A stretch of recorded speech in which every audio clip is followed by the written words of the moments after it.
Praise the Lord. கர்த்தருடைய பரிசுத்த நாமத்துக்கு மகிமை உண்டாவதாக.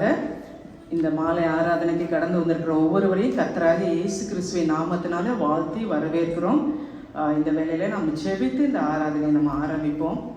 ஸ்தோத்தரிக்கிறோம் தகப்பனே, நன்றியோடு நாங்கள் உண்மை துதிக்கிறோம், உண்மை ஸ்தோத்தரிக்கிறோம். கர்த்தாவே, ஆண்டவரே நீ நல்லவர் அப்பா, உம்முடைய கிருபை என்றும் உள்ளது ஆண்டவரே. கர்த்தாவே நீர் பெரியவர் ஆண்டவரே, மிகவும் ஸ்தோத்தரிக்கப்பட்டவராக இருக்கிறீரே. உண்மை நன்றியோடு நாங்கள் உண்மை துதிக்கிறோம், உண்மை ஸ்தோத்தரிக்கிற ராஜா. Lord, you are great and you are greatly to be praised, O Father God. We thank you and we praise you, Father. And Lord, we exalt your name, O Master, the name above all name. ஆண்டவரே, எல்லா நாமத்துக்கும் மேலான கர்த்தருடைய நாமத்துக்கு மகிமை உண்டாவதாக.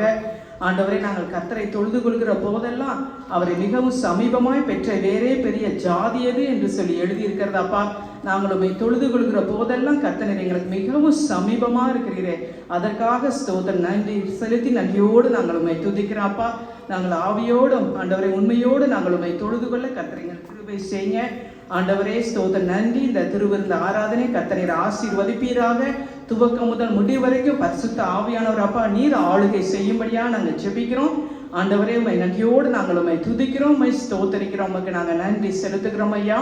ஆண்டவரே, ஆராதனை வேலை நீர் ஆசீர்வதிங்க ஆண்டவரே. கர்த்தாவே, ஆவியோடு கருத்தோடு நாங்கள் உண்மை பாட கர்த்தாவை கிருபை கொடுங்க அப்பா. கர்த்தருக்கு புது பாட்டை பாடுங்கள் என்று சொல்லி எழுதியிருக்கிறது. கர்த்தருக்கு புது பாட்டை பாடி நாங்கள் அப்பா ஆர்ப்பரித்து ஆண்டவரே கர்த்தருக்குள்ள மகிழ கர்த்தர் எங்களை கிருபை செய்யுங்க ஆண்டே. நன்றி ராஜா அப்பா. கம்யூனியன் டைம் உடைய கரத்துல நாங்கள் ஒப்பு கொடுக்கிறோம் ஆண்டை. மாம்சத்தை புசித்து என் ரத்தத்துல பானம் பண்ணுகிறவனுக்கு நான் நித்திய ஜீவனை கொடுப்பேன்னு சொல்லியிருக்கிறீங்களே, என் நினைவாக இதை செய்யுங்கள்னு சொல்லியிருக்கிறீங்க அப்பா.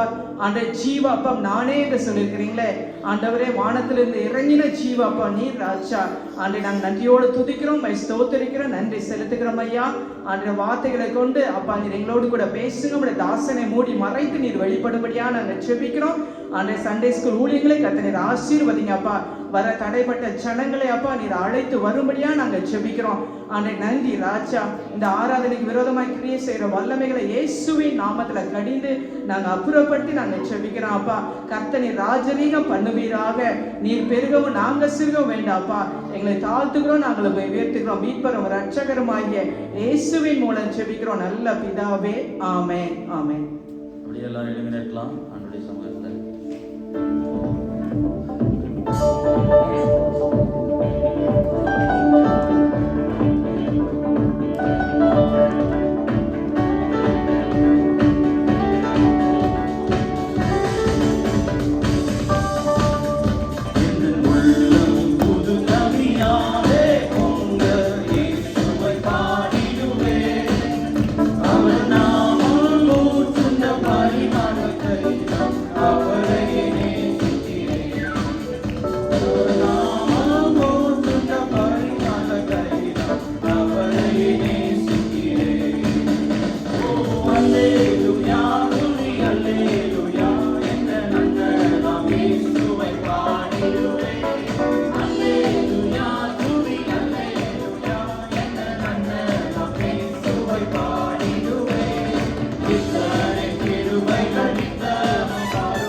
எல்லாரும் கிருபைக்காய் நன்றி சொல்லுவோமா? Oh, thank you for your amazing grace, oh God. ஆச்சரியமான ஊழியத்தை எங்களை அழைத்து கொண்டு வந்த அவருடைய புண்ணியங்களை அறிவிக்கும்படி எங்களை தெரிந்து கொண்டீரே. Hallelujah. உம்முடைய கிருபைக்காய் நன்றி ஆண்டவரே. Thank you for your grace, oh Lord. For your mercies are new every morning. காலைதோறும் உம்முடைய இரக்கங்கள் புதியவைகளாக இருக்கிறதற்காக ஸ்தோத்திரப்பா. காலையிலும் எங்களை பாட வைக்கிறீர், மாலையிலும் உம்முடைய துதியை சொல்லி வரும்படி எங்களை கூட்டி சேர்ந்த தயவுக்காய் கிருபைக்காய் நன்றி.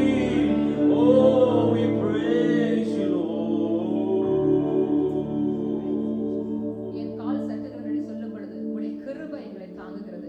எங்கள் பிராணனை அழிவுக்கும் விலக்கி மீட்டு எங்களை நன்மையினால் திருப்தியாக்கி கழுகுக்கு சமானமான வாழ வயதை கொடுக்கிற தேவன், எங்களை கிருபையினால் முடிசூட்டுகிற தேவன், எங்களை இரக்கங்களினால் தாங்குகிற தேவன். அனுப்புகிற காலத்தில் எங்களுக்கு செவி கொடுத்தீரே, இரட்சணிய நாளில் உதவி செய்தீரே. நாங்கள் நினைப்பதற்கும் வேண்டுவதற்கும் மிகவும் அதிகமாய் எங்களை கிருபையினால் வழி நடத்தினீரே. நாங்கள் வேண்டின காரியங்களுக்கு மட்டுமல்ல, நினைத்த காரியங்களுக்கு மட்டுமல்ல, நினையாத காரியங்களையும் எதிர்பார்க்காத நேரத்துல கர்த்தர் எங்களுக்கு கொடுத்திருக்கிற தேவன். அந்த கிருபைக்கு நாங்கள் பாத்திரவான் அல்ல, ஆனாலும் தகுதி இல்லாத எங்கள் மேல் கர்த்தர் கிருபையை வைத்தீர். அப்பா, எத்தனை தடவை எங்கள் கால்கள் சரித்திரங்கள் சொல்லி இருக்கிறோம், ஆனாலும் உடைய கிருபை ஆண்டவரே, உடைய கரம் அப்பா எங்களை தாங்கினதே. இந்த நேரத்துல இது கர்த்தரை பாடும் நேரம், கர்த்தரை துதிக்கும் நேரம். நமக்கு சொல்லனா கிருபைகளை கொடுத்திருக்கிறாரே அப்பா. நம்மை நோக்கி தேடி வந்த அன்பு தெய்வம் அவர். அவரை நம்பிட யாவரும் ஒரு நாள் வெட்கப்பட்டு போவதில்லை. இந்த நேரத்துல அவரை நோக்கி பார்ப்போமா? அவரை நோக்கி நம் துதிகளை ஏறெடுப்போமா? அவரை நோக்கி நம் உள்ளத்தை உயர்த்துவோமா? இந்த நேரத்துல கரங்களை விரித்து இந்த பாடலை கர்த்தருக்காக ஆராதித்து பாடி துதித்து மகிழ்வோம்.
நன்றியால் துதித்திடும் நேரம். தேவ வார்த்தையை நம்பிடும் யாரும் ஓ கிருபை கொண்டாடிடுவோம்.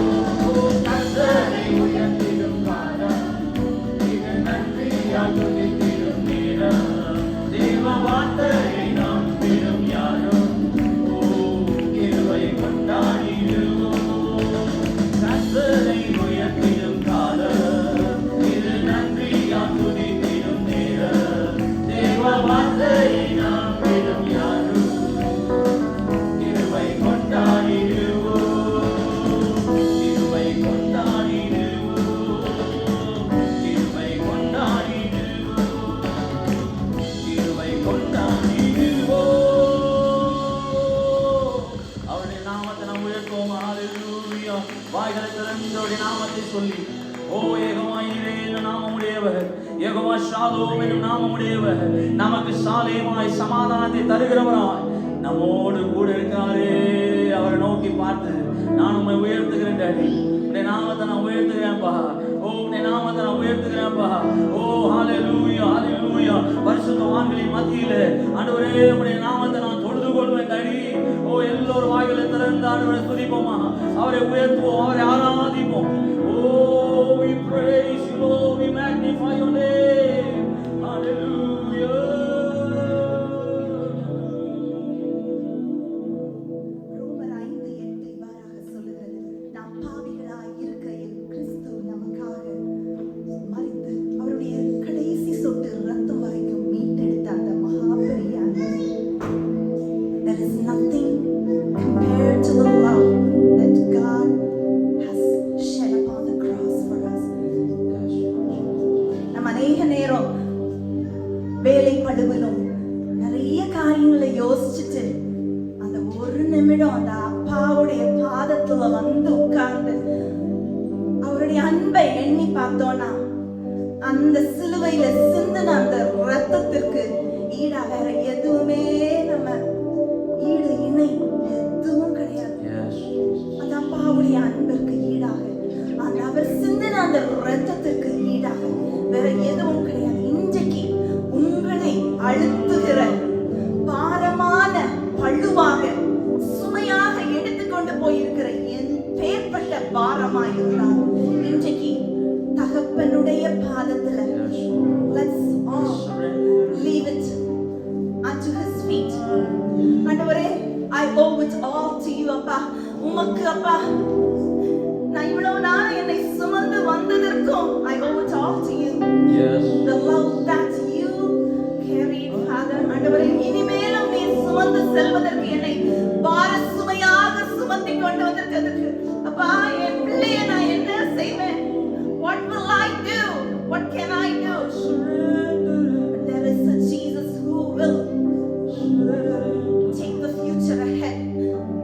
அந்த ஆண்டவருடைய சமூகத்துல எல்லாவற்றையும் சொல்லிட்டு I owe it all to you, Father. I surrender everything to you. உன் கரங்களை உயர்த்தி சொல்லுவோம், ஆண்டவரே, I owe it all to you, Father. Here my rest is found, Father. அந்த சிலுவையின் சன்னிதானத்துல அந்த நிழலண்டையில எல்லாவரும் all my cares.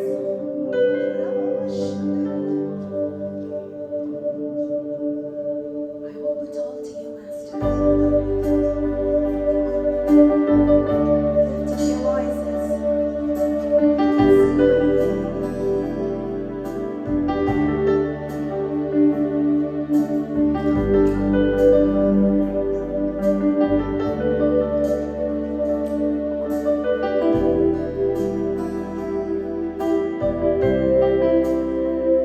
There's a place where mercy reigns and never dies. There's a place where streams of grace flow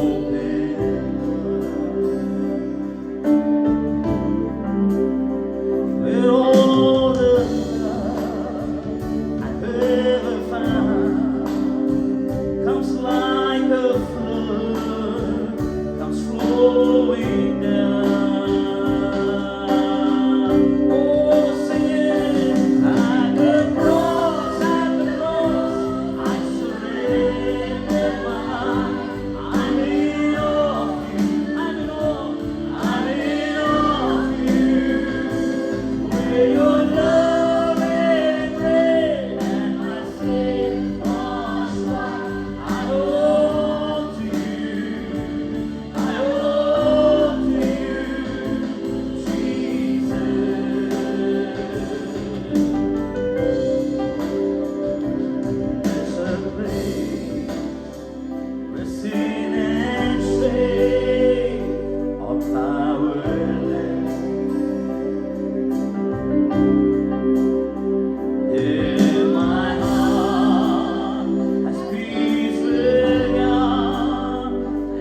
nowhere else in this whole world that I could find peace. For you alone says, be still and know that I am God. Oh, you are calling out to a place, to the depths of your presence, where there is stillness, where there is calmness, when there is total surrender, oh God. There is a still small voice that we can hear. Oh, here I am. Oh, He on holy ground. Here I found. Oh, here I found.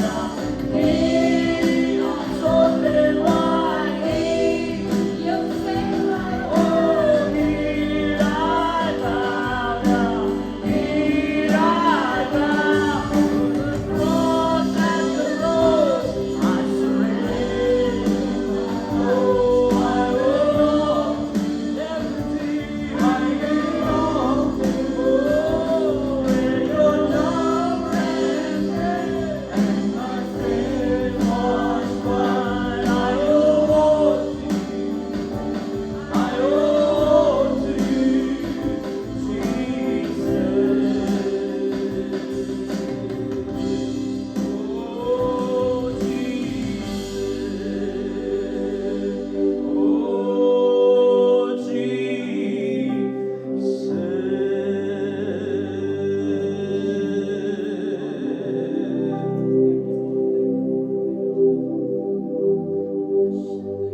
to give ourselves as a living sacrifice. நம்மையே அவர் பாதத்தில் ஜீவ பலியாய் அர்ப்பணிப்பது, இதுவே புத்தியுள்ள ஆராதனை என்று வேதம் சொல்லுது. A worship that's pleasing unto Him, like an aroma, like a sweet smell that goes up to heaven. என்னையே அர்ப்பணிப்பது. பாடணும், I owe all to you. Do I really mean it? Do I owe everything to Him? Everything that we have received is from Him. All good and perfect gift comes from the Father of lights. ஜோதிகளின் பிதாவினிடத்திலிருந்து இறங்கி வருகிறது என்று வாசிக்கிறோம். நன்மையான எந்த ஈவும் பூரணமான எந்த வரமும் அவரிடத்திலிருந்து வருகிறது. அவரிடத்திலிருந்து வந்த எல்லாவற்றையும் நான் அவருக்கு ஒப்புக் கொடுப்பேன். என் ஜீவன் அவரிடத்திலிருந்து வந்தது. எனக்குள்ளே இருக்கிற மூச்சு காற்று அவரிடத்திலிருந்து வந்தது. Lord, I owe everything unto you, Lord. Everything that I have, I give it back to you. I give it back to you. ரெண்டு கரங்களை வானத்துக்கு நேராக உயர்த்தி, I don't have to prompt you to worship. Please remember this. I don't have to prompt you to worship. It is an act out of great gratitude. ஆண்டவர் எனக்கு செய்த நன்மைகளை நினைத்தா நான் அமைதியாக இருக்க முடியாது. Just give all unto Him as a pleasing sacrifice. Jesus, அந்த நாமத்தை நோக்கி கூப்பிடுங்க. Jesus. Oh, we come against every evil forces, oh God, in the mighty name of Jesus. Oh, be broken down in the mighty name of Jesus. Oh, அவருடைய நாமத்திலே விடுதலை உண்டு, அவருடைய நாமத்திலே ஜீவன் உண்டு.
அதிகாரத்துல ஏசாயா சொல்லுகிறார், உசியா ராஜா மரணமடைந்த அந்த வருடத்துல, அந்த நாளில தேவன் உயரமும் உன்னதமுமான சிங்காசனத்துல வீற்றிருக்கிறதை நான் கண்டேன் என்று சொல்லுகிறார்.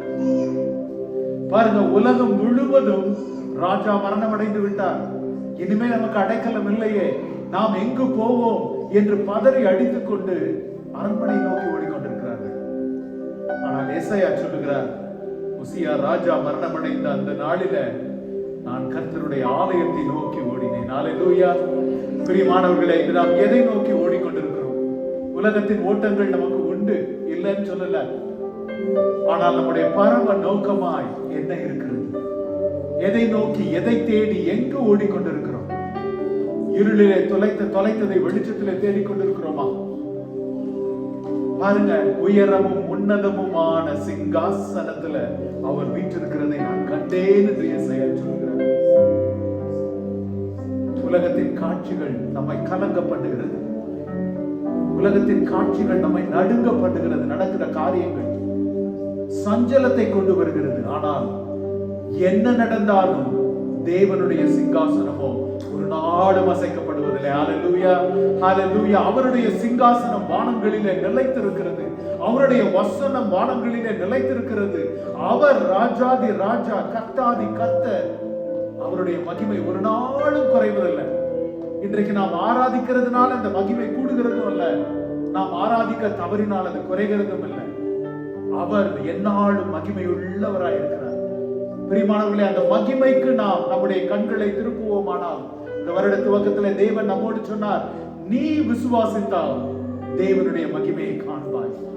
நீ விசுவாசித்தால், ஆண்டவர் சொல்லல உன் சூழ்நிலைகள் எல்லாம் நல்லா இருந்தா நீ தேவனுடைய மகிமையை காண்பாய். உன் உடல்நிலை நல்லா இருந்தா நீ தேவ மகிமையை காண்பாய். உன் பிள்ளைகள் எல்லாரும் நல்லா இருந்தா நீ அப்படி சொல்லல, நீ விசுவாசித்தால். விசுவாசமே இந்த உலகத்தை ஜெயிக்கிற ஜெயம். பிரியமானவர்களே, இந்த நாளில அந்த விசுவாசத்தை நாம் அறிக்கை பண்ணும்படிக்காய், அவருடைய மரணத்தையும் அவருடைய உயிர்த்தெழுதலையும் நாம் மீண்டும் நினைவு கூறும்படிக்காய் தேவனுடைய பந்திக்கு நாம் வந்திருக்கிறோம். விசேஷித்த நாள், விசேஷித்த நேரம், ஒவ்வொரு முறையும் நாம் அவருடைய பந்திக்கு வருகிறது. சங்கீதம் 104 இவ்விதமாய் வாசிக்கிறோம், நீர் உம்முடைய ஆவியை அனுப்பும் பொழுது அவைகள் சிருஷ்டிக்கப்படும், நீர் பூமியின் ரூபத்தையும் புதிதாக்குகிறீர் என்று சொல்லுகிறது. இன்றைக்கு எத்தனை பேர் இந்த இடத்துல, அப்பா என்னுடைய வாழ்க்கை புதிதாகணும், என்னுடைய சந்தோஷம் புதுப்பிக்கப்படணும், என்னுடைய ஆவி மறுபடியும் உயிர் பெறணும், எத்தனை பேர் வாஞ்சிக்கிறீங்க? ஆண்டவர் சொல்றார், நான் என்னுடைய ஆவியை அனுப்பும் பொழுது அவை புதிதாக்கப்படும். ஹல்லேலூயா, ஹல்லேலூயா. அவருடைய அபிஷேகம் நுகங்களை முறிக்கும். பிரியமானவர்களே, அது ஏசாயாவின் காலத்துல மாத்திரமல்ல, இன்று நாம் வாழ்கிற இந்த நாட்களிலும் அது நுகங்களை முறிக்கிறதா இருக்கிறது. சகல வியாதியின் நுகங்கள், சகல பாவத்தின் நுகங்கள், சகல பழுவின் நுகங்கள், வாரங்களின் நுகங்கள், சகலத்தையும் அது நீக்கி உடைத்து நம்மை புதியதாக்குகிறது. குமாரன் விடுதலை ஆக்கினால் நீங்கள் மெய்யாகவே விடுதலை ஆவீர்கள். அந்த திரு குமாரனுடைய பந்திக்கு இன்று நாம் வந்திருக்கிறோம். என் பிதா அழைத்தாலுடைய ஒருவனும் என்னிடத்துல வர முடியாதுன்னு சொல்லியிருக்க. ஒருவனும் என்னிடத்துல வர முடியாது. பிதா காலங்கள் தோன்றும் முன்பே உங்களையும் என்னையும் பெயர் சொல்லி அழைத்ததுனால, நாம் ரட்சிப்பின் சால்வையை போர்த்தி இருக்கிறதுனால, நம்முடைய நெற்றியில அவருடைய பரிசுத்த ரத்தம் பூசப்பட்டிருக்கிறதுனால, சத்துருவின் கரங்கள் நம்மை விட்டு விலக்கப்பட்டதுனால, பாவத்தின் அதிகாரம் எடுக்கப்பட்டதுனால, இன்று அவருடைய பரிசுத்த வஸ்திரத்தை தரித்துக் கொண்டு நாம் அவருடைய சமூகத்திற்கு வந்திருக்கிறோம். ஒரு விசை இருதயத்தின் ஆழத்திலிருந்து அவரை நோக்கி பார்ப்போமா? பவுல் அப்போஸ்தலர் சொல்லுகிறார் 11ஆம் அதிகாரத்திலே கொரிந்தியர்ல, அபாத்திரமா இந்த பந்தியில பங்கெடுக்காதீங்க, அபாத்திரமா இந்த பந்திக்கு வராதீங்க, சுய பரிசோதனையோடு வாருங்கள் என்று பவுல் அப்போஸ்தலர் சொல்லுகிறார். ஒரு விசை நம்முடைய இருதயங்களை நோக்கி பார்க்கலாமா? அப்பா, எந்த இடத்துல உம்மை நான் காயப்படுத்தினேன்? எந்த இடத்துல உம்மை நான் துக்கப்படுத்தினேன் ஆண்டவரே? எந்த இடத்துல நான் தவறி போனேன், வழி தவறி போனேன் ஆண்டவரே? உலகத்தோடு சேர்ந்து தகப்பனே நான் ஓடின நாட்கள் எங்கே? உலகத்தோடு சேர்ந்து நான் பேசின நடந்த நாட்கள் எங்கே? உலகத்தோடு ஒத்த வேஷம் தரித்த அந்த நாட்கள் எங்கே? அவை எல்லாவற்றிலும் நீர் என்னை மன்னிக்கிறவராய் கிருபை மிகுந்தவராய் இருந்திருக்கிறீரே. இந்த நாள்ல இந்த தேவனுடைய பந்திக்கு வருகிற இந்த வேளையில தகப்பனே ஒரு சுய பரிசோதனையோடு உமக்கென்று ஓட மறந்த அந்த நேரங்களையும் நாட்களையும் தியானித்து நினைத்து அவற்றிலிருந்து நான் மீண்டு வரும்படிக்காய் உம்முடைய ஆவியை மேல் அனுப்புவீரா? தகப்பனே, வானங்களை திறந்து எவ்வளவு நாள் ஆண்டவர்கிட்ட ஆசீர்வாதங்களை கேட்கிறோம். பிரியமானவர்களே, எனக்கு அதை கொடுங்க, இதை கொடுங்க, வேலையில ஸ்திரத்தன்மை கொடுங்க, பணம் கொடுங்க, பிள்ளை சுகத்தை கொடுங்க, எவ்வளவு கேட்கிறோம். எத்தனை நாட்கள் அவரிடத்துல அபிஷேகத்தை கேட்டிருக்கிறோம். கேட்கிற யாவரும் பெற்றுக் கொள்ளுகிறான் என்று சொல்லி இருக்கிறார். அப்பா, உங்களுடைய ஆவியை அனுப்புங்க. அப்பா, இதை புது பிறப்பாய் மாற்றுங்க. அனல் கொள்ள செய்யுங்க ஆண்டவரே. சகலமும் ஓடி போகும் சொல்லுவோமா நாம் அவரிடத்துல? புது சிருஷ்டியாய் நீர் உங்களுடைய ஆவியை அனுப்பும் பொழுது தகப்பனே, நான் புது சிருஷ்டியாய் மாறுவேன். As we receive the communion, as we receive the Brother Paul and Joshua Daniel can distribute the communion, please. As we receive the communion, கரங்களில் அதை பெற்றுக்கொள்ளும் பொழுது அவர் சொன்னபடி do this in remembrance of me. என்னை நினைவு கூறும்படி செய்யுங்கள்.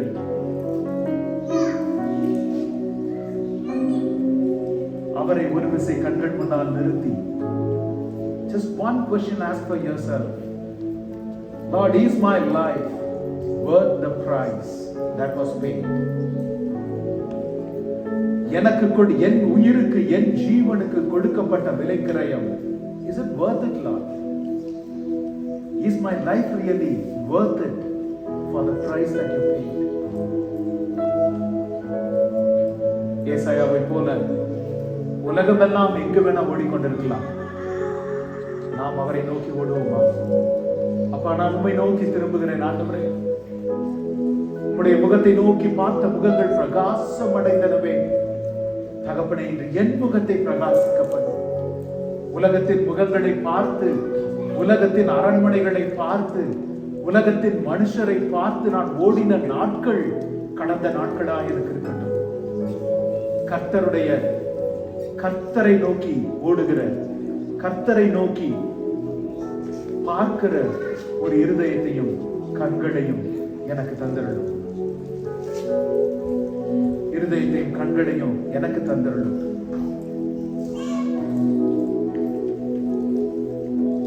எல்லாரும் அந்த அப்பத்தை கையில எடுத்துக்கொள்வோம்.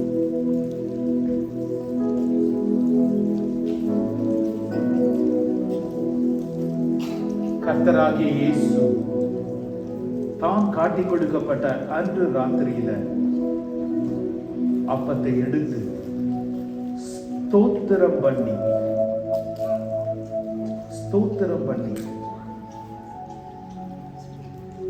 அதை பிட்டு, நீங்கள் வாங்கி புசியுங்கள், இது உங்களுக்காக பிற்கப்படுகிற என்னுடைய சரீரமாய் இருக்கிறது, என்னை நினைவு கூறும்படி இதை செய்யுங்கள் என்றார். எல்லாரும் ஒரு குடும்பமாய், இயேசுவின் குடும்பமாய் அவருடைய அப்பத்தில் பங்கு கொள்ளும்.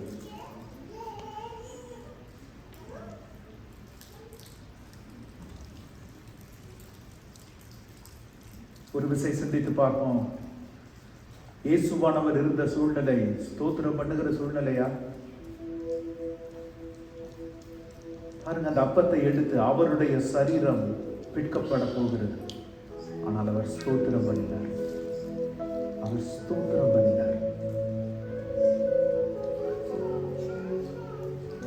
Let's open the juice.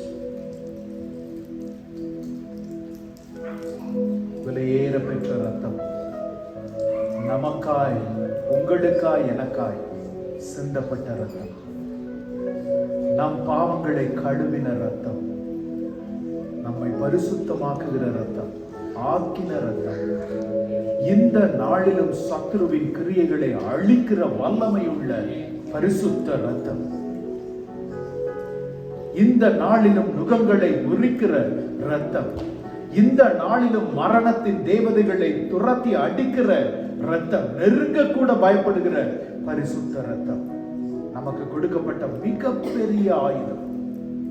இயேசுவின் நாமம், இயேசுவின் இரத்தம் நமக்கு கொடுக்கப்பட்ட மிகப்பெரிய, அவருடைய வசனம் நமக்கு கொடுக்கப்பட்ட மிகப்பெரிய ஆயுதம். அதை நினைவு கூர்ந்தவர்களாய், he was a defeated man for the world on the cross. தோற்று போன மனிதராய் அவரை இந்த உலகம் பார்த்தது. அந்த இரத்தம் சிந்தின வேளையில ஜெய கிறிஸ்துவை அவர்கள் அறியவில்லை. ஆனால் நமக்கோ, ரட்சிக்கப்பட்ட நமக்கோ, உலகத்திற்கு பைத்தியமா இருக்கலாம், ரட்சிக்கப்படுகிற நமக்கோ இது தேவ பலனாய் இருக்கிறது. போஜனம் பண்ணின பின்பு அவர் அந்தபடியே பாத்திரத்தையும் எடுத்து, இந்த பாத்திரம் என் இரத்தத்தினால் ஆகிய புதிய உடன்படிக்கையாய் இருக்கிறது, இதை பானம் பண்ணும் போதெல்லாம் என்னை நினைவு கூறும்படி இதை செய்யுங்கள் என்றார். நாம் எல்லாரும் ஒரு குடும்பமாய் இயேசுவின் பரிசுத்த இரத்தத்தை நினைத்து இதில் பங்கு கொள்வோம்.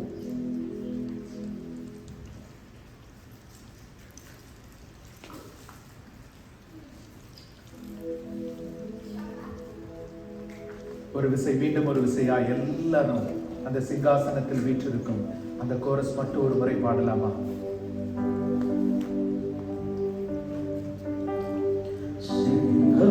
சிங்காசனத்தில் வீற்றிருக்கும் பரிசுத்தரே, பரிசுத்தரே, சிங்காசனத்தில் வீற்றிருக்கும் பரிசுத்தரே, பரிசுத்தரே, கரங்களை உயர்த்தி ஆராதனை உமக்கு, ஆராதனை, ஆராதனை உமக்கு, ஆராதனை, ஆராதனை உமக்கு, ஆராதனை, ஆராதனை உமக்கு, ஆராதனை. ஆமென், ஆமென். கிருபையுள்ள நல்ல ஆண்டவரே, உம்முடைய திருப்பந்திக்கு நாங்கள் வந்திருக்கிறோம் அப்பா. எங்க தகுதியினால் அல்ல, உம்முடைய குமாரனுடைய பரிசுத்த இரத்தம் எங்களை தகுதிப்படுத்தினதுனாலே வந்திருக்கிறோம். மீதமுள்ள ஆராதனையை நீர் பொறுப்பெடுத்துக் கொள்ளும், வழி நடத்தும், கிருபை செய்யும். இயேசுவின் வல்லமையுள்ள நாமத்தில் ஜெபிக்கிறோம் ஜீவனுள்ள நல்ல பிதாவே. ஆமென், ஆமென். நரமல்லா. Praise Lord. Welcome you all in the name of Jesus Christ. And next week is Mother's Day, so we have a special service here. And in the birthdays and anniversaries there are you can come forward. Pastor will pray for Yeah, you. children, just wait for a few minutes. Yeah, go. May 4th to May 10th. If anybody is having a birthday, celebrating birthday or marriage anniversary, you can come forward. Thank you. Oh wow, that's good. We'll pray. Yeah. கிருபையுள்ள நல்ல ஆண்டவரே, இந்த நாள்ல மகள் Jesline காய் ஜெபிக்கிறோம் ஆண்டவரே. கர்த்தாவே, she was a miraculous baby, oh Lord, and Father God, உலகத்தின் கணிப்புகளை மீறி தகப்பனை கர்த்தர் நீர் சுகபத்திரமாய் பிரசவிக்க பண்ணினீர். தகப்பனை உம்முடைய அற்புதங்களும் அதிசயங்களும் அவளுடைய வாழ்க்கையில தொடரும்படிக்கா இந்த நாளிலே ஆசீர்வதித்து நாங்கள் ஜெபிக்கிறோம் ஆண்டவரே. தகப்பனை சிறு குழந்தையிலிருந்தே ஆண்டவரே தேவனுடைய மகிமையை காண்கிற ஒரு மகளாய் ஆண்டவரே, தேவ சித்தத்தை செய்கிற மகளாய் ஆண்டவரே, அப்பா தேவ சத்தத்தை கேட்கிற ஒரு மகளாய் கர்த்தர் நீர் மகளை அபிஷேகித்து நீர் எழுப்பும்படிக்காய் உடைய கரத்தில் ஒப்புக் கொடுக்கிறோம். ஆவிக்குரிய சரீரத்திற்குரிய பலத்தினாலே நிறைத்தருளும் அப்பா. கிறிஸ்து இயேசுவானவர் அப்பா தேவனுடைய கிருபையிலும் தயவிலும் உலகத்தின் வளர்த்தியிலும் வளர்ந்து பெருகினார் என்று வாசிக்கிறோம். அவ்விதமாய் வளர்ந்து பெருகி உமக்கு சாட்சியான ஒரு சந்ததியாய் எழும்பும்படிக்காய் பிதா குமாரன் பரிசுத்த ஆவியின் நாமத்தினால மகள் ஜெஸ்லினை ஆசீர்வதித்து ஜெபிக்கிறோம் ஆண்டவரே. ஜீவனுள்ள இயேசுவின் நாமத்தில் ஒப்பு கொடுத்து ஜெபிக்கிறோம். இயேசுவின் நாமத்தில் ஜெபிக்கிறோம் நல்ல பிதாவே, ஆமென். கிருபையுள்ள நல்ல ஆண்டவரே, இந்த நாளுக்காய் உம்மை ஸ்தோத்திரிக்கிறோம். அருஞ்சோ நம்முடைய கரத்துல நாங்கள் ஒப்பு கொடுத்து ஜெபிக்கிறோம் ஆண்டவரே. புதியதொரு வருடத்தை காண பண்ணி இருக்கிறேன். இந்த புதிய வருடத்திலே கர்த்தருக்காய் ஓட வேண்டிய தூரங்களை, நாட்களை, கிரியைகளை கர்த்தர் நீர் வெளிப்படுத்துவீராக, நீர் தெரியப்படுவீராக தகப்பனே. கர்த்தாவே, உம்முடைய நாமத்திற்காக இன்னும் வைராக்கியம் கொண்டு ஓட, இன்னும் காரியங்களை செய்து முடிக்க கிருபை கொடுங்க. வேலை ஸ்தலத்துல தகப்பனே அப்பா, மற்ற எல்லா காரியங்களிலும் கர்த்தர் உயர்த்தியையும் அப்பா பெருக்கத்தையும் கர்த்தர் கட்டளையிட வேண்டுமாய் ஜெபிக்கிறோம் ஆண்டவரே. தகப்பனே, மனைவிக்காகவும் 2 பிள்ளைகளுக்காகவும் ஜெபிக்கிறோம் ஆண்டவரே. அப்பா, as they are awaiting several things, oh Lord, கர்த்தருக்கு சித்தமான வேளையிலே ஒரு குடும்பமாய் ஆண்டவரே நீர் அவர்களுக்கு நியமித்திருக்கிற இடத்துல அவர்கள் ஸ்தாபிக்கப்பட்டு செழித்திருந்து உமக்கு சாட்சியாய் எழும்பி நிற்க கர்த்தர் நீங்க கிருபை கொடுங்க ஆண்டவரே. ஜீவனுள்ள நாளெல்லாம் உம்முடைய நன்மையும் கிருபையும் இவர்களை தொடரட்டும் என்று ஆசீர்வதித்து ஜெபிக்கிறோம் ஜீவனுள்ள நல்ல பிதாவே. ஆமென், ஆமென், ஆமென். God bless. இந்த வாரம் அலெக்சன்னா விசேகருக்கு மேரேஜ் ஆனிவர்சரி. வசந்தா ஆண்டி இந்த ப்ரேயர் பண்ணுறது கேட்டுக்கொள்கிறோம். அப்பா ஆண்டவரே, நன்றியோடு துதிக்கிறோம் ராஜா. ஆண்டவரே, இந்த நல்ல நாளுக்காக ஸ்தோத்தரிக்கிறோம். அப்பா ஆண்டவரே, உயர உன்னதமான சிங்காசனத்தில் வீச்சு இருக்கிறவரே உமக்கு ஸ்தோத்திரம், ஸ்தோத்திரம், ஸ்தோத்திரம். ஆண்டவரே ஐயா நல்லவரே ஸ்தோத்திரம், வல்லவரே ஸ்தோத்திரம், பூர்வமானவரே ஸ்தோத்திரம். தகப்பனே அப்பா ஆண்டவரே, நீ நல்லவரையா ஆண்டவரே. இந்த நாளாக ஸ்தோத்திரம் ஆண்டவரேப்பா. ஆண்டவரே துணர்த்துக்கு நாளை ஆண்டவரே காண்றப்பா ஆண்டவரேப்பா பாசமாக நாங்கள் ஜெபிக்கிறோம் தகப்பனே. அப்பா ஆவியானவரே ஸ்தோத்திரம் தகப்பனே. அப்பா உமக்கு ஊழியத்துக்கின்ற ஆண்டவரே அப்பா 2 பேரையும் ஆண்டவரே தெரிந்து கொண்டபடிய கிருபைகளுக்காக ஸ்தோத்திரம் தகப்பனே. அப்பா ஆண்டவரே, சபை மக்கள் நடத்துறதுக்கு ஆண்டவரே அப்பா ஞானத்தை கொடுத்து கொண்டு வருவ கிருபைக்காக உமக்கு ஸ்தோத்திரம் ராஜா.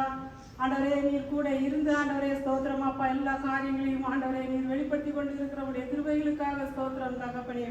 அப்பா ஆண்டவரே ராஜா ஆண்டவரே ஸ்தோத்திரம், ஸ்தோத்திரம். ஆண்டவரே, ஊழியக்காரங்க சுகத்தை விரும்புகிற தேவன் தகப்பனே. அப்பா ஆண்டவரேப்பா ஊழியக்காரமாக ஆண்டு நல்ல சரித்திர சுகத்தையும் பலத்தையும் ஆரோக்கியத்தையும் கொடுங்க ராஜா. ஆண்டவரே, இன்னும் நோக்கி பார்க்குற கிருபையும் ஆண்டவர் இன்னும் கிட்டி சேர்ற கிருபையும் ஆண்டவர் நீங்க கொடுத்து நீங்க ஆசீர்வதிக்க முடியாத நாங்கள் செபிக்கிறோம் அப்பா ஆண்டவரே. அப்ப அந்த 4 ஆண்டுகள் சபையாராக நாங்கள் சேர்ந்து அப்பா ஆண்டவரே எங்களுக்கு இன்னும் கொடுக்கப்பட்டிருக்கிற ஆண்டவரேப்பா ஊழியக்காருக்காக நாங்கள் செபிக்கிறோம் தகப்பனே. அப்பா உன்னை ஆசீர்வதிப்பேன் என்ற வசனத்தின்படி ஆண்டவரேப்பா ஆண்டவரே ஸ்தோத்திரம். ஆண்டவரேப்பா நீங்க ஆசீர்வதிங்க, ஊழியத்தை ஆசீர்வதிங்க, அவங்க செய்கிற ஒவ்வொரு ஊழியங்களையும் ஆசீர்வதிங்கப்பா, குடும்பத்தை ஆசீர்வதிங்க ராஜா. கொடுத்திருக்க 2 பிள்ளைகளையும் ஆண்டவரே நீர் ஆசீர்வதிக்க முடியாத நாங்கள் செபிக்கிறோம் தகப்பனே. அப்பா ஆண்டவரே ஸ்தோத்திரம். ஆண்டரையா ஊழியக்காரன் முகத்தை பிரகாசிக்க பண்ற தேவன் தகப்பனே. பாண்டே தகப்பனே, ஊழியத்தையும் ஆண்டவரேப்பா நீங்க பிரகாசிக்க பண்ண முடியாத நாங்கள் செபிக்கிறோம் தகப்பனே. ஸ்தோத்திரம், ஸ்தோத்திரம். ஆண்டரையா நன்மையை கிருபை உங்களை தொடரும் என்ற வசனத்துக்காக ஸ்தோத்திரம் தகப்பனே. அப்பா நான் உணவோடு கூட இருந்து அப்பா நான் பெரிய காரியங்களை செய்வேன் என்று சொல்லியிருக்கீங்க அப்பா ஆண்டவரே. என் தேவ ஆவியானவரே ஸ்தோத்திரம். ஆண்டவரே, யோசுவாவோடு இருந்த தேவன் தகப்பனே உன்னோடு கூட நான் இருப்பேன் என்று சொல்லி அப்பா நீங்க அப்பா உடைய கொடுக்கிற வார்த்தைகளுக்காக ஸ்தோத்திரம் தகப்பனே. அப்பா அந்த திருமண நாளை நீங்க ஆசீர்வதிச்சு கொடுங்க ராஜா. ஆண்டரை மட்டுமாக ஆண்டரையா நீர் ஆசீர்வதிச்சு வழிநடத்த அந்த கிருபைக்காக ஸ்தோத்திரம் ஆண்டரையா. இன்னும் அப்பா ஆண்டரே அநேகருக்கு ஆண்டரே ராஜா எடுத்து நீங்க பயன்படுத்த போற கிருபைக்காக ஸ்தோத்திரம் ராஜா. உங்க தேவக்கரம் கூட இருக்கட்டும், பாதுகாத்துக் கொள்ளுங்க ராஜா. துதி கன மகிமை எல்லாம் ஒருவருக்கே செலுத்துகிறோம். இயேசுவின் மூலம் ஜெபிக்கிறோம் நல்ல பிதாவே.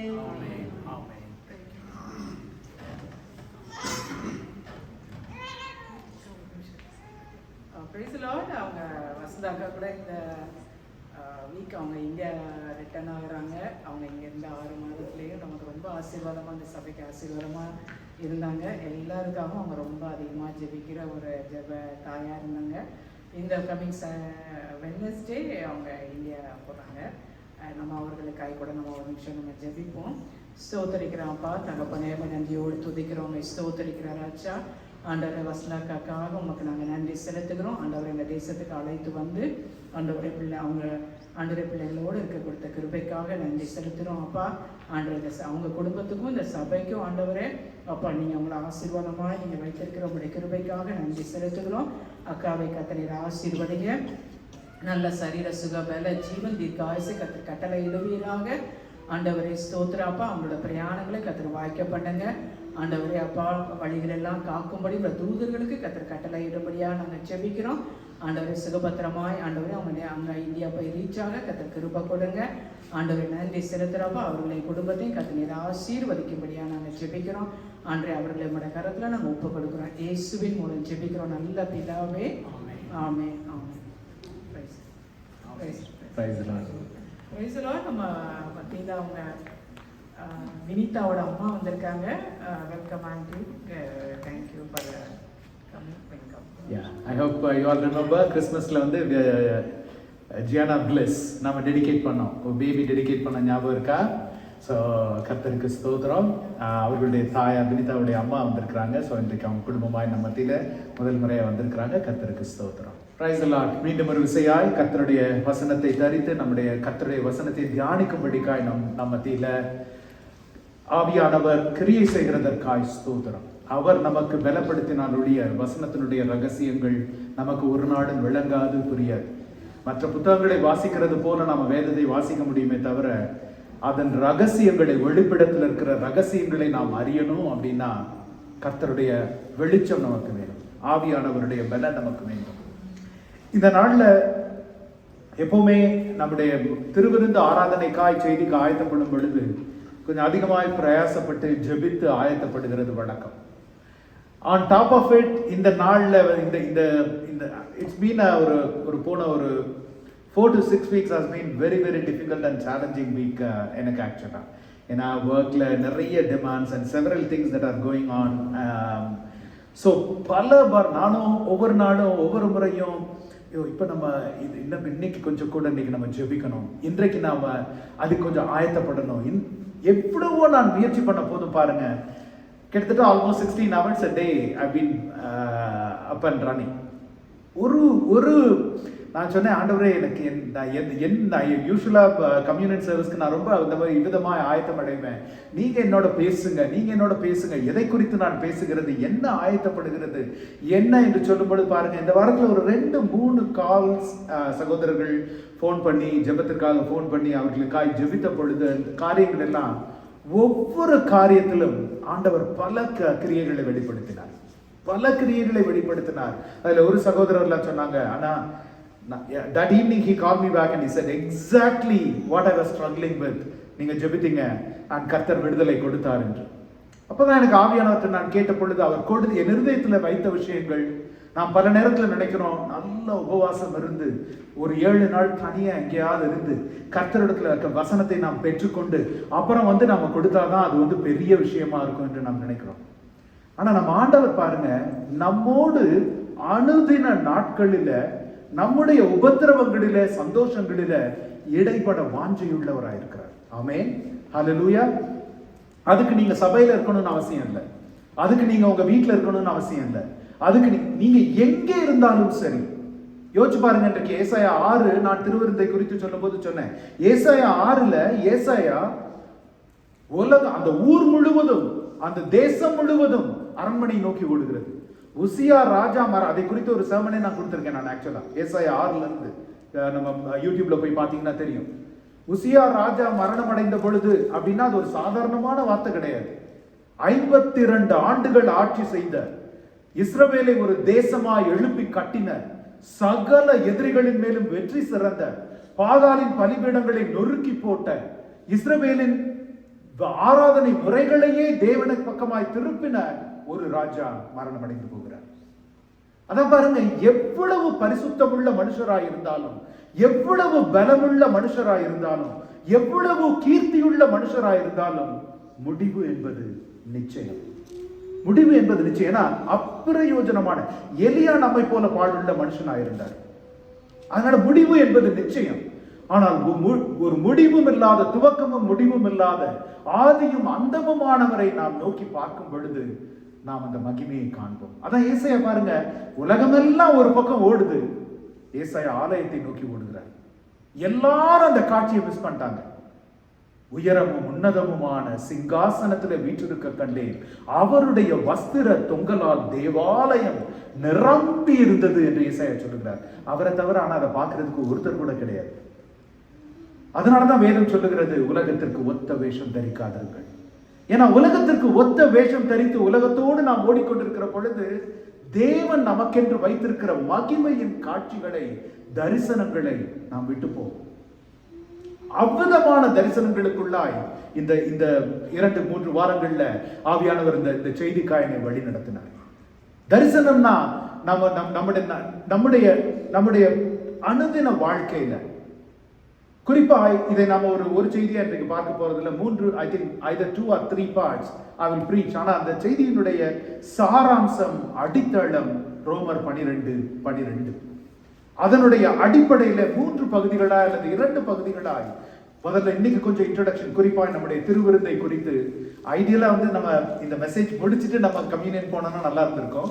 ஆனா பிள்ளைகளை திரும்ப மேல கொண்டு வந்து நம்ம ரீஆர்கனைஸ் பண்றது கஷ்டம். அதனாலதான் we do the communion right after the worship actually. But ideally after this message இன்றைக்கு நாம் அந்த கம்யூனியன் இதற்குரிய அடித்தளத்தை நாம் பார்த்து யாராவது வாசிக்கலாம் அந்த வசனத்தை. நம்பிக்கையில சந்தோஷமாயிருங்கள், உபத்திரவத்திலே பொறுமையாயிருங்கள், ஜெபத்திலே உறுதியாய் தரித்திருங்கள். Very very powerful words. பாருங்க, Romans is a very very deeply doctrinal book. Very very deeply doctrinal book. எந்த அளவுக்கு அது the doctrinal book அப்படின்னா 4 gospels, அதற்கப்புறம் Acts of the Apostles. When they decided the canon, Bible என்ன சீக்வன்ஸ்ல இருக்கணும் என்று அவர்கள் முடிவு செய்த பொழுது 4 சுவிசேஷங்களுக்கும் அப்போஸ்தலர் நடவடிக்கைகளுக்கும் இம்மீடியட்லி அடுத்ததா வைத்த புத்தகம் என்னது? The book of Romans. Right after the Gospels and Acts. இப்போ 4 Gospelsல நம்ம என்ன பார்க்கிறோம்? இயேசுவானவருடைய பிறப்பு, அவருடைய வாழ்க்கை, அவர் நடப்பித்த கிரியைகள், அவருடைய மரணம், அவருடைய உயிர்ப்பு, இதை குறித்து 4 புத்தகங்கள்ல பார்க்கிறோம். அடுத்து அப்போஸ்தலர் நடவடிக்கைகள்ல அந்த கிறிஸ்து இயேசுவினுடைய மரணத்தையும் உயிர்ப்பையும் குறித்த செய்தியை பரிசுத்த ஆவியானவர் எருசலேமிலிருந்து ரோமாபுரி வரைக்கும் கொண்டு செல்லுகிறதை அதற்கப்புறம் பார்க்கிறோம். அதான் ஆக்ட்ஸ் ஆஃப் த அப்போஸ்டல்ஸ். ஆக்சுவலா சொல்ல போனா acts of the holy spirit. It's not acts of the apostles actually. பரிசுத்த ஆவியானவர் அப்போஸ்தலர்களின் மூலமாய் செய்த கிரியைகளை 28 அதிகாரத்துல நீங்க வாசிச்சீங்கன்னா அப்போஸ்தலர் நடவடிக்கைகளுக்கு ஒரு முடிவு கிடையாது. It's a 28 chapters and it continues. அதோட கடைசி வசனம் பாத்தீங்கன்னா அப்படியே தொடர்ந்து இன்றைக்கு உங்களுடைய வாழ்க்கையில என்னுடைய அதான் எப்பவுமே கேட்பேன், நம்மை குறித்து ஒரு அதிகாரம் வேதத்தில் எழுதப்படும் என்றால் என்ன எழுதப்படும்?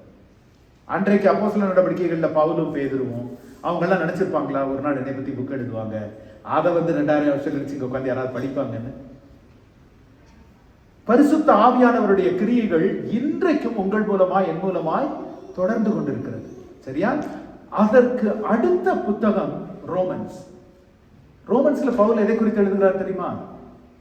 இயேசுவினுடைய மரணத்தை குறித்தும் அவருடைய உயிர்த்தெழுதலை குறித்தும். குறிப்பாய் he focuses on the death and resurrection of Christ. எதனால? why should he do that? எதுக்கு? நல்ல ஒரு டெம்போ நம்ம சொல்லுவோம் சில நேரத்துல, நல்ல டெம்போல போயிட்டு இருந்தது சடனா ஏதோ பண்ணிட்டாங்க, என்னமோ பிரச்சனை ஆயிடுச்சு சொல்றோம் நம்ம. அவ்விதமாய் நல்ல காஸ்பல்ஸ் 4 காஸ்பல்ஸ், அதுக்கப்புறம் தீயாய் பரவுகிறது சுவிசேஷம் எருசலேமிலிருந்து ரோமாபுரி வரைக்கும். அப்படியே விட்டுற வேண்டியதானே? அது எதுக்கு இடையில போய் டிஸ்டர்ப் பண்றீங்க? அந்த சூப்பர் நேச்சுரல் எவ்வளவு அற்புதங்களும் அடையாளங்களும் சீஷர்களை தொடர்ந்தது என்று வாசிக்கிறோம். அவங்க அற்புதங்களையும் அடையாளங்களையும் அவர்கள் அற்புதங்களையும் அடையாளங்களையும் தேடி ஓடல. அற்புதங்களும் அடையாளங்களையும் யாரை தேடி ஓடிச்சு? அவர்கள் அப்போஸ்தலர்கள் பின்னால ஓடினது. Super natural work was done. அவ்விதமா ஏன் அப்படியே விட்டுறலாமே? ரோமாபுரியையும் தாண்டி இன்னும் சுவிசேஷம் உலகம் முழுசும் பரவி, உலகம் முழுசும் கிறிஸ்தவர்களா இருந்து, உலகம் முழுசும் இன்னும் பவர்ஃபுல்லா ஏன் இடையில நல்லா போயிட்டு இருக்க இடத்துல மரணத்தை குறித்து எழுதணுமா? இயேசுனுடைய மரணத்தை குறித்து ஏன் எழுதணும்? ஏன் இந்த சூப்பர் நேச்சுரல்ஸ் இன்றைக்கு சபைகளில் இல்லை?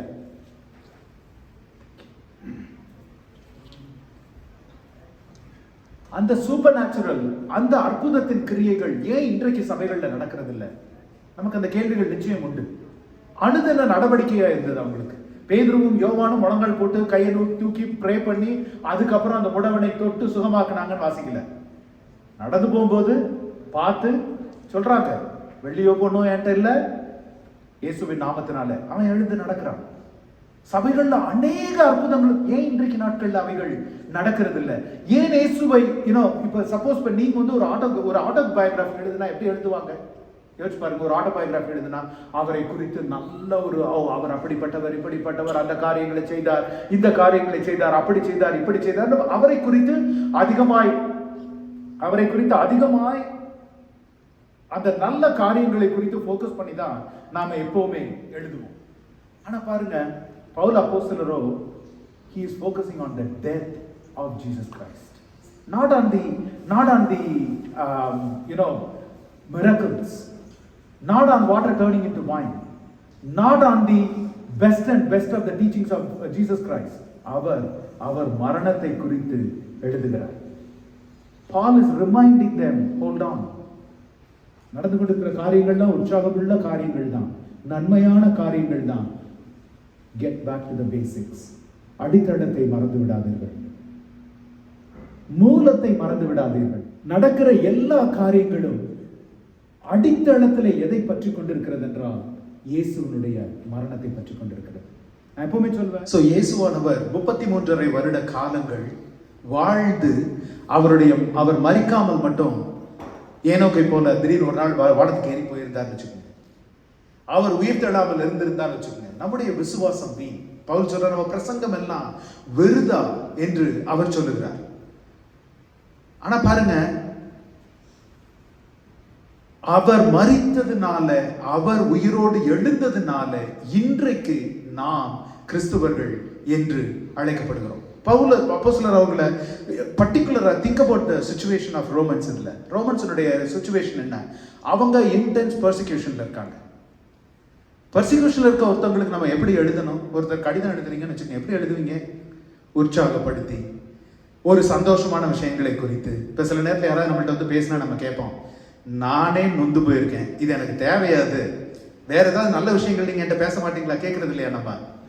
அந்த மாதிரி ரோமருக்கு எழுதும் பொழுது அவர் ஒரு உற்சாகப்படுத்துகிற விஷயமாய், ஒரு பலப்படுத்துகிற விஷயமாய், ஒரு சந்தோஷப்படுத்துகிற விஷயமாய், ஒரு ஒரு ஒரு ஆட்டோபயோகிராஃபி எழுதுற மாதிரி. அதாவது நான் பாருங்க என்னுடைய வாழ்க்கையில கர்த்தர் இப்படி செய்தார், நான் இவ்வளவு கஷ்டத்துல இருந்தேன், அவர் என்னை உயர்த்தினர், அவ்விதமாய் எழுதாமல் பவுல் என்ன சொல்றாரு?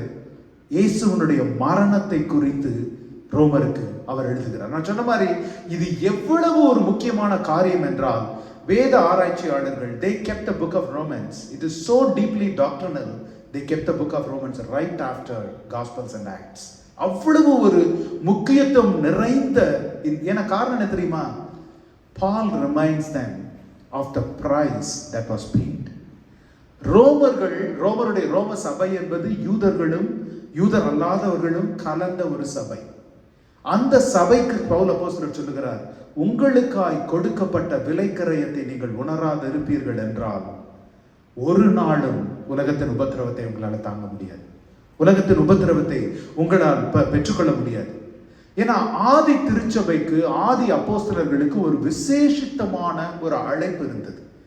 தட் இஸ், அதாவது இந்த மிலிட்டரி டேர்ம்ல சொல்லுவாங்க தெரியுமா? I don't know if you have heard, forming, storming, norming, performing. Military டேர்ம்ல வந்து இதை சொல்லுவாங்க யூஸ்வலா. ஃபார்மிங்னா ஃபார்மேஷன், பிளானிங், ஸ்ட்ராட்டஜி எல்லாம் நடக்கும். இது வந்து பிஸ்னஸ் டேர்ம்ஸ்ல யூஸ் பண்ணுவாங்க. அடுத்து ஸ்டார்மிங்னா attack, go and actually execute. அப்புறம் நார்மிங்னா எப்பவுமே அட்டாக் மோட்ல இருக்க முடியுமா நம்ம? You need to make it regular, routine. அதுக்கப்புறம் make it perform and then move away. Military ஒரே இடத்துல பெர்மனண்டா ஒரே வேலையை எப்பவுமே செஞ்சுட்டு இருக்க மாட்டாங்க. அந்த இடத்துல மிஷன் முடிஞ்ச உடனே they'll go to next place actually. So Pavul அப்போஸ்தலர் என்ன சொல்றாரு அவங்கள்ட்ட? நீங்க வந்து ஃபார்மிங், ஆதி திருச்சபை என்பது it was in the forming stage. சபை என்கிற ஒன்றே கிடையாது. ஆலயங்களோ இல்ல பெரிய மெகா சர்ச்சஸோ மெகா பிரீச்சர்ஸோ அப்படிலாம் எதுவுமே கிடையாது. இல்லங்கள் தோறும் கூடி வசனத்தை தியானித்து அப்பம் பெற்று அவங்க ஆராதித்துக் கொண்டிருந்தார்கள்.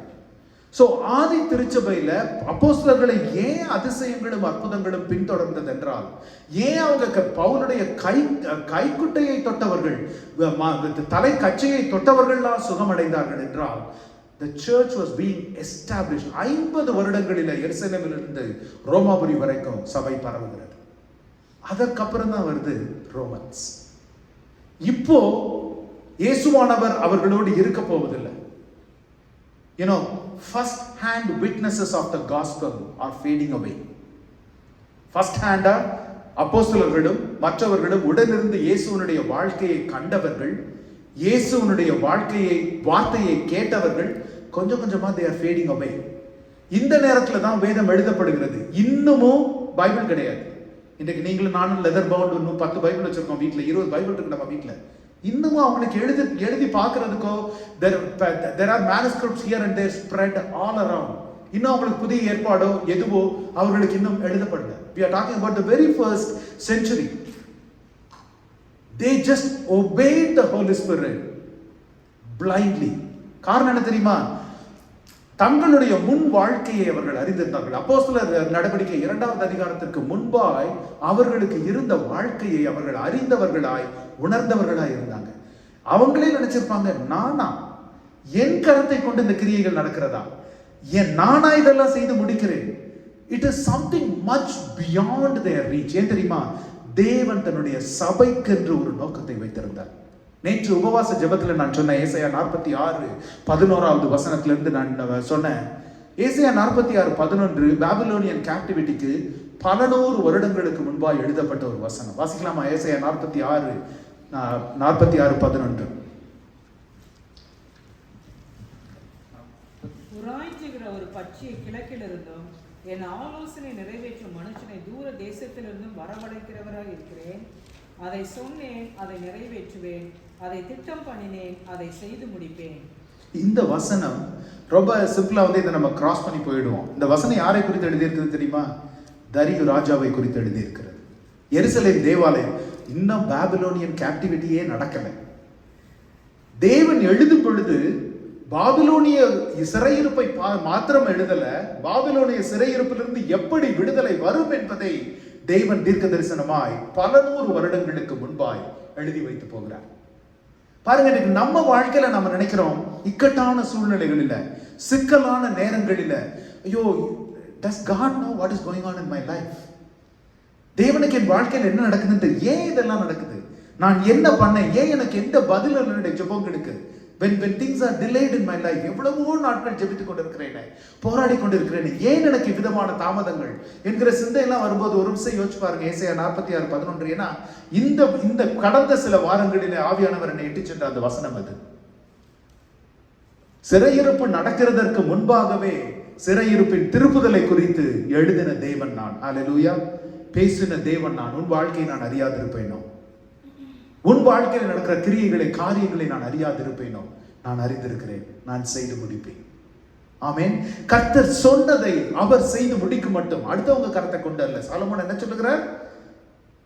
என் கரத்தை கொண்டு அவர் செய்து முடிப்பார், செய்து முடிப்பார். சோ அப்போஸ்தலர் நடவடிக்கைகளிலிருந்து கடந்த அந்த ரோமன்ஸ்க்கு நாம வரும் பொழுது என்ன நடக்குதுன்னா, அதிசயங்களும் அற்புதங்களும் கிரியைகளும் நடப்பிக்கிற காரியங்களும் முடிந்து the life becomes more important. இயேசுவானவர் உடன் இருந்த வரைக்கும், அதாவது இயேசுவானவர் உடன் இருந்த வரைக்கும் அவரை காண முடிந்தது, அவர் செய்த அற்புதங்களை பார்க்க முடிந்தது, அவருடைய பேச்சை கேட்க முடிந்தது, எல்லாம் it was very very evident, open and public. ஜனங்கள் விசுவாசித்தார்கள், சிலர் விசுவாசிக்கல. ஆனா இப்போ எந்த நிலைக்கு அவங்க கடந்து வராங்க தெரியுமா? Jesus is unseen. இயேசு இல்ல, பார்க்க முடியாது. Now the substance of faith, நம்முடைய நம்பிக்கையின் அஸ்திபாரமாக இருக்கிற எபிரேயர் 11:1 வாசிக்கிறது போல, the substance of faith which is Christ, evidence of the unseen, காணக்கூடாத தேவன். Faith becomes a more important factor now. நன்மையான காரியங்களும் சரி, நன்மை அல்லாத காரியங்களும் சரி, அதாவது நான் சொன்ன மாதிரி ஃபார்மிங், ஸ்டார்மிங், நார்மிங், இப்போ அந்த நார்மிங் ஸ்டேஜுக்கு, பெர்ஃபார்மிங் ஸ்டேஜுக்கு ஆண்டவர் கடத்தி செல்கிறார் சபையை. நான் ஆரம்பத்தில் there was a formation, காலங்கள் தோன்றும் முன்பே உங்களை குறித்து நான் நினைத்த காரியங்கள், உங்களை குறித்து நான் திட்டமிட்ட காரியங்கள், உங்களை குறித்து நான் செயல்படுத்தின காரியங்கள், என் ஒரே பேரான குமாரனை நான் அனுப்பின காரியங்கள், காலங்கள் தோன்றும் முன்பே அவர் நமக்காய் முன்குறிக்கப்பட்ட ஆட்டுக்குட்டியானவர். அடுத்து ஸ்டார்மிங், இயேசுவானவர் இந்த உலகத்திற்கு வந்தார். அவர் இந்த உலகத்தில் வந்து பாவமர ஜீவித்து உங்களுக்காய் எனக்காய் மரித்து உயிரோடு எழும்பினார். அதான் அந்த ஸ்டார்மிங் ஸ்டேஜ். நார்மிங் ஸ்டேஜ், சபை ஸ்தாபிக்கப்படுகிறது. அப்போஸ்தலர் நடவடிக்கைகளில் அப்போஸ்தலர் 2வது அதிகாரத்திற்கு அப்புறம் சபை ஸ்தாபிக்கப்படுகிறது. அற்புதங்களும் அடையாளங்களும் சீஷர்களை தொடர்கிறது. அது ஸ்டார்மிங் ஸ்டேஜ். இப்போ ஆண்டவர் எங்க நம்ம எதிர்பார்க்கிறார் தெரியுமா? when you finish the Gospels and Acts and move to Romans, it is the performing stage. தேவன் தன்னுடைய கரத்தினால விசேஷித்த மனுஷர்களையும் தீர்க்கதரிசிகளையும் ராஜாக்களையும் நியாயாதிபதிகளையும் அப்போஸ்தலர்களையும் கொண்டு செய்த காரியங்களை இன்றைக்கு சாதாரண உங்களை கொண்டும் என்னை கொண்டும் செய்கிறதற்காய் தேவன் ஆயத்தப்படுகிறார். அதுதான் அப்போஸ்தலர் நடவடிக்கைகளை கடந்து நாம் வருகிற அந்த ஸ்டேஜ். அதுலதான் அந்த சமயத்துல தான். சோ இப்போ என்னன்னா, காணக்கூடாத தேவனை நான் விசுவசிக்கணும், சாட்சி இல்லாத காரியங்களை நான் நம்பணும். இது எவ்விதமாய் பாத்திரம், இது எப்படி சாத்தியமாகும்? It is possible only by one thing, and that is persecution. உபத்திரவத்தின் மூலமாய் மாத்திரமே இது சாத்தியப்பட்டது. இப்போ நாம தியானிக்கிற இந்த பகுதியில ரோம சபை உபத்திரவத்தில் இருக்கிறது. அந்த உபத்திரவத்தில் இருக்கிற சபைக்கு பவுல் அப்போஸ்தலர் எழுதுகிறார். பாருங்க, Christianity is no longer a doctrine to believe in. It's no longer a theology to believe in. ஏன்னா இயேசுவானவர் வாழ்ந்த வரைக்கும் அப்போஸ்தலர்களை பார்த்து அந்த ஜனங்களை பார்த்து உலகம் அப்படிதான் சொன்னது. இவங்க அவங்களுக்கு பேர் என்ன? The people of the quotes way. ஒரு மார்க்கத்தார். அவங்க ஃபாலோ பண்ற மார்க்கம் ஒன்று, அவர்கள் பின்பற்றுகிற கொள்கைகள் ஒன்று, அவர்கள் பின்பற்றுகிற மனுஷர் ஒன்று, அதெல்லாம். ஆனால் அதையும் தாண்டி பொழுது முதலாவது இயேசுவை பார்த்து அவை வளர்ந்தது. இரண்டாவது இயேசுவோடு முதல் சாட்சியா இருந்த அப்போஸ்தலர்களை கொண்டு காரியங்கள் நடந்தது. இப்போ அதுக்கு அடுத்த ஸ்டேஜ்ல the life of an ordinary man and woman matter now. Because if Christianity becomes a lifestyle, it's no longer a doctrine, it's no longer a theology. வெறும் ஒரு தியாலஜி கிடையாது, வெறும் ஒரு டாக்டரின் கிடையாது. It becomes a lifestyle. அப்ப life style ஆகுதுன்னா என்ன அர்த்தம்?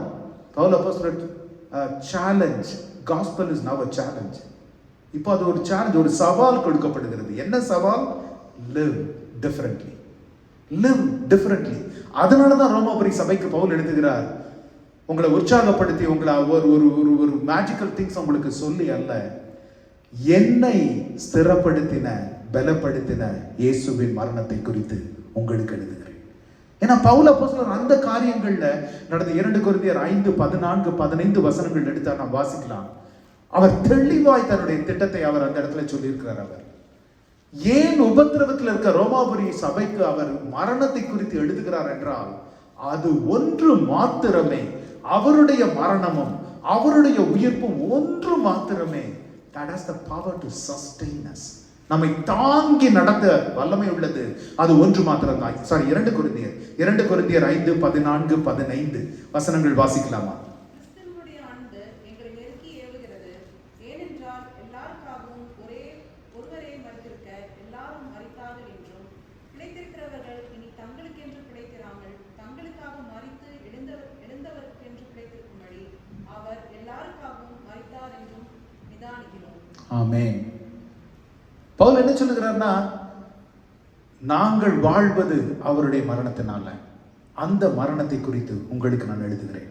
நீங்கள் பிழைத்து கிடக்க வேண்டும் என்றால், நீங்கள் ஜீவனோடு வாழ வேண்டும் என்றால், இயேசுவனுடைய மரணத்தை நோக்கி திரும்பி பாருங்கள். உங்களுக்காக கொடுக்கப்பட்ட விலைக்கரையும் நீங்க இருக்கிற உபத்திரவத்தின் சூழ்நிலையில, இன்றைக்கு நாம் எந்த சூழ்நிலைகளில் நாம் நடந்து கொண்டிருக்கிறோம் என்று தெரியல. ஆனால் இன்றைக்கு இருக்கிற உபத்திரவத்தின் சூழ்நிலைகள்ல கர்த்தர் நம்மிடத்துல சொல்லுகிறது, ரோமர் 12 நாம் வாசித்தது போல, ரோமர் 12 நம்பிக்கையில சந்தோஷமாயிருங்கள். ரோமருக்கு என்ன சொல்றாருன்னா, இயேசு கிறிஸ்து எனக்காய் மரித்தார், எனக்காய் உயிர்த்தார் என்கிற நம்பிக்கையில வேற எதுவுமே உங்களை சந்தோஷப்படுத்த கூடாது, வேற எதுவுமே உங்களை நிலைநிறுத்த கூடாது. இது ஒன்று மாத்திரமே உங்களை நிலைநிறுத்த கூடும் என்று அவர் சொல்லுகிறார். இப்ப பாருங்க, இயேசுவானவர் பல காரியங்களை சீஷர்களுக்கு போதித்தார், பல அற்புதங்களை அவர்கள் கண்களுக்கு முன்பாய் நடத்தினார். ஆனா அவருக்கு இயேசுவானவருக்கு நல்ல தெரியும், they did not grasp much. அவங்க அதிகம் ஒன்றும் கிரகிச்சுக்கல, அவங்களுக்கு புரியல, நல்லாவே அவருக்கு தெரியும். அது மாத்திரமல்ல, Jesus knew what is coming in their future. அவருடைய எதிர்காலத்துல என்ன வருகிறது என்பதை இயேசுவானவர் அறிந்திருந்தார். ஏதாவது ஒன்று இந்த ஊழியர்களுக்கு, இந்த அப்போஸ்தலர்களுக்கு நான் விட்டு சொல்லணுமே. அவர்கள் இன்னும் என்னுடைய மரணத்தை குறித்தும் உயிர்ப்பை குறித்தும் அவங்க என்ன நினைவு கொள்ளல, இன்னும் அதை கிரகித்துக் கொள்ளல. அது என்ன நம்ம இன்றைக்கு வந்து in hindsight we look back and say last supper disciples கேப்டா தெரியுமா அது last supperன்னு? Did they know it was a last supper? They had no clue.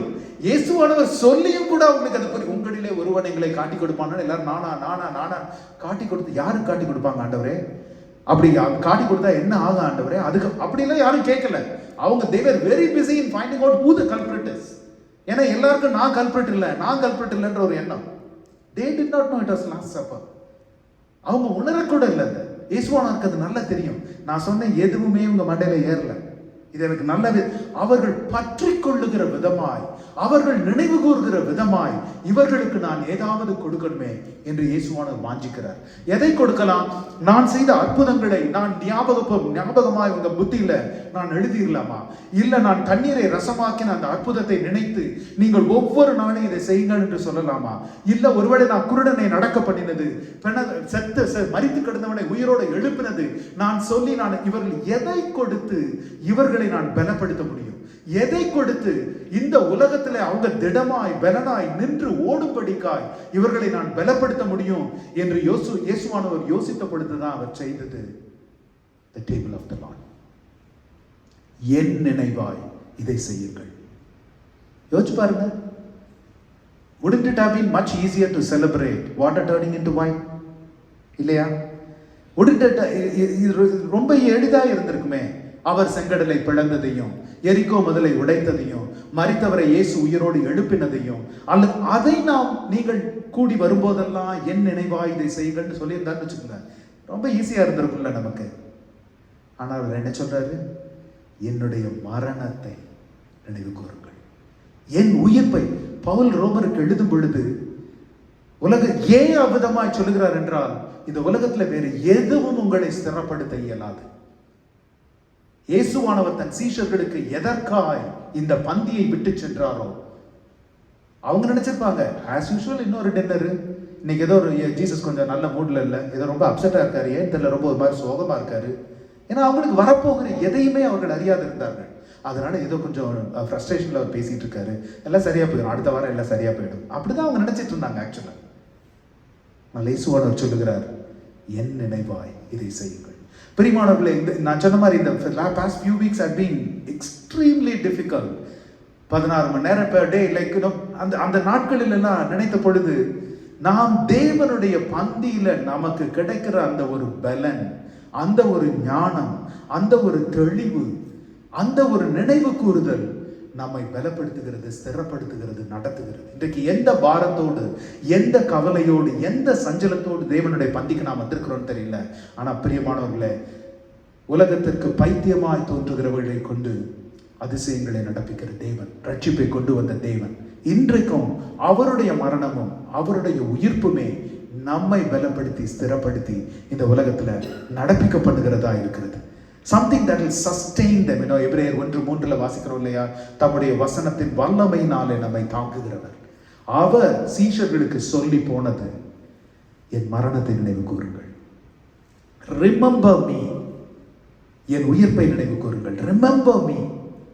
Not remembering the miracles what I did, but the body that was shredded for you. Not remembering the healings that I did, but the blood till the last drop that was shed for you. கடைசி சொட்டு ரத்தம் வரை. That is how இயேசுவானவர் இந்த ராப்போஜனத்தை அவர் ஸ்தாபித்தார். இதை ஸ்தாபித்ததற்கு அவர் தன்னுடைய வாழ்க்கையில எவ்வளவோ நினைவு கூறு. சொல்ல போனா the pinnacle incident, the transfiguration in the mount, அதை சொல்லிருக்கலாம் அவர். நீங்க கூடி வரும்போதெல்லாம் அந்த மறுரூப மலையை நினைவு கூறுங்க. ஒரு நாள் எலியா வருவார், நமக்கு ஒரு நாள் மறு உலகம் உண்டு, நீங்க தரிப்பிக்கப்படுவீர்கள், வெண்வஸ்திரம் தரிக்கப்படு, அதெல்லாம் சொல்லியிருக்கலாம் அவர். ஆனா பாருங்க, இந்த உலகத்தில் நாம் ஓடுகிறதற்கு, உபத்திரவங்களின் மத்தியில நடக்கிறதற்கு நமக்கு பலனை சீஷர்கள் கனவுல கூட நினைத்திருக்க மாட்டாங்க. What this Lord supper really means. அவங்க நினைச்சிருப்பாங்க, இவ்வளவுதானே, நாங்கள் எப்பப்போ சாப்பிட்றோமோ நாங்கள் வந்து அதை ஞாபகம் வச்சுக்கணுங்களா, அவ்வளோதானே, நாங்கள் ஞாபகம் வச்சுக்கிறோம் ஆண்டவரே, இது எங்களுக்கு ஒன்றும் கஷ்டம் இல்லை, இது பெரிய விஷயம் இல்லை. What Jesus really மென்ட், the death on the cross, the resurrection, அவங்க ஒரு துளி கூட எந்த அப்போஸ்தலரும் நினைச்சு பார்க்கல. அதை தான் இயேசுவானவர் சொல்றாரு. இயேசுவானவர் உயிர்த்தெழுந்து வந்ததுக்கு அப்புறம் அவங்களுக்கு ஹைண்ட்சைட்ல பார்த்து நினைச்சிருப்பாங்க, oh this is what he meant, எனக்காய் பிற்கப்படுகிற உங்களுடைய சரீரமாய் இருக்கிறது, உங்களுக்காய் சிந்தப்படுகிற என்னுடைய ரத்தமாய் இருக்கிறதுன்னு அவர் சொன்னது. இட்ஸ் நாட் ஜஸ்ட் அ அலிகாரிக்கல், ஒரு பேரபிள் ஸ்டேட்மெண்ட் இல்லை, இட் இஸ் ரியாலிட்டி. அவருடைய சரீரம் பிற்கப்பட்டது, அவருடைய ரத்தம் சிந்தப்பட்டது, அதை நினைவு கூறும்படி அவர் சொன்னார். அதனாலதான் பவுல் ரோமருக்கு எழுதுகிறார், இயேசுவானவர் என்ன தன்னுடைய அப்போஸ்தலர்களுக்கு சொன்னாரோ அதே தான் பவுல் ரோமர்களுக்கு எழுதுகிறார். நீங்க உபத்திரவத்தில் இருக்கீங்கன்னு எங்களுக்கு தெரியும். Top 10 things to do to be peaceful என்று உங்களுக்கு ஒரு புக் எழுதி அனுப்ப முடியும் என்னால. Top things to be 10 things to do to be holy என்று உங்களுக்கு நான் எழுத முடியும். ஆனால் நான் உங்களுக்கு சொல்லுகிறது, கிறிஸ்துவின் whole book of Romans exalts the death of Jesus Christ. அதுவும் இந்த 12வது அதிகாரத்தை நீங்க எடுத்தீங்கன்னா, 12வது அதிகாரத்தை, that is a turning point in the book of Romans. 11வது அதிகாரம் வரைக்கும் completely it is doctrinal, theological. பவுலோட ஸ்டைல் வந்து எப்பவுமே அப்படிதான்.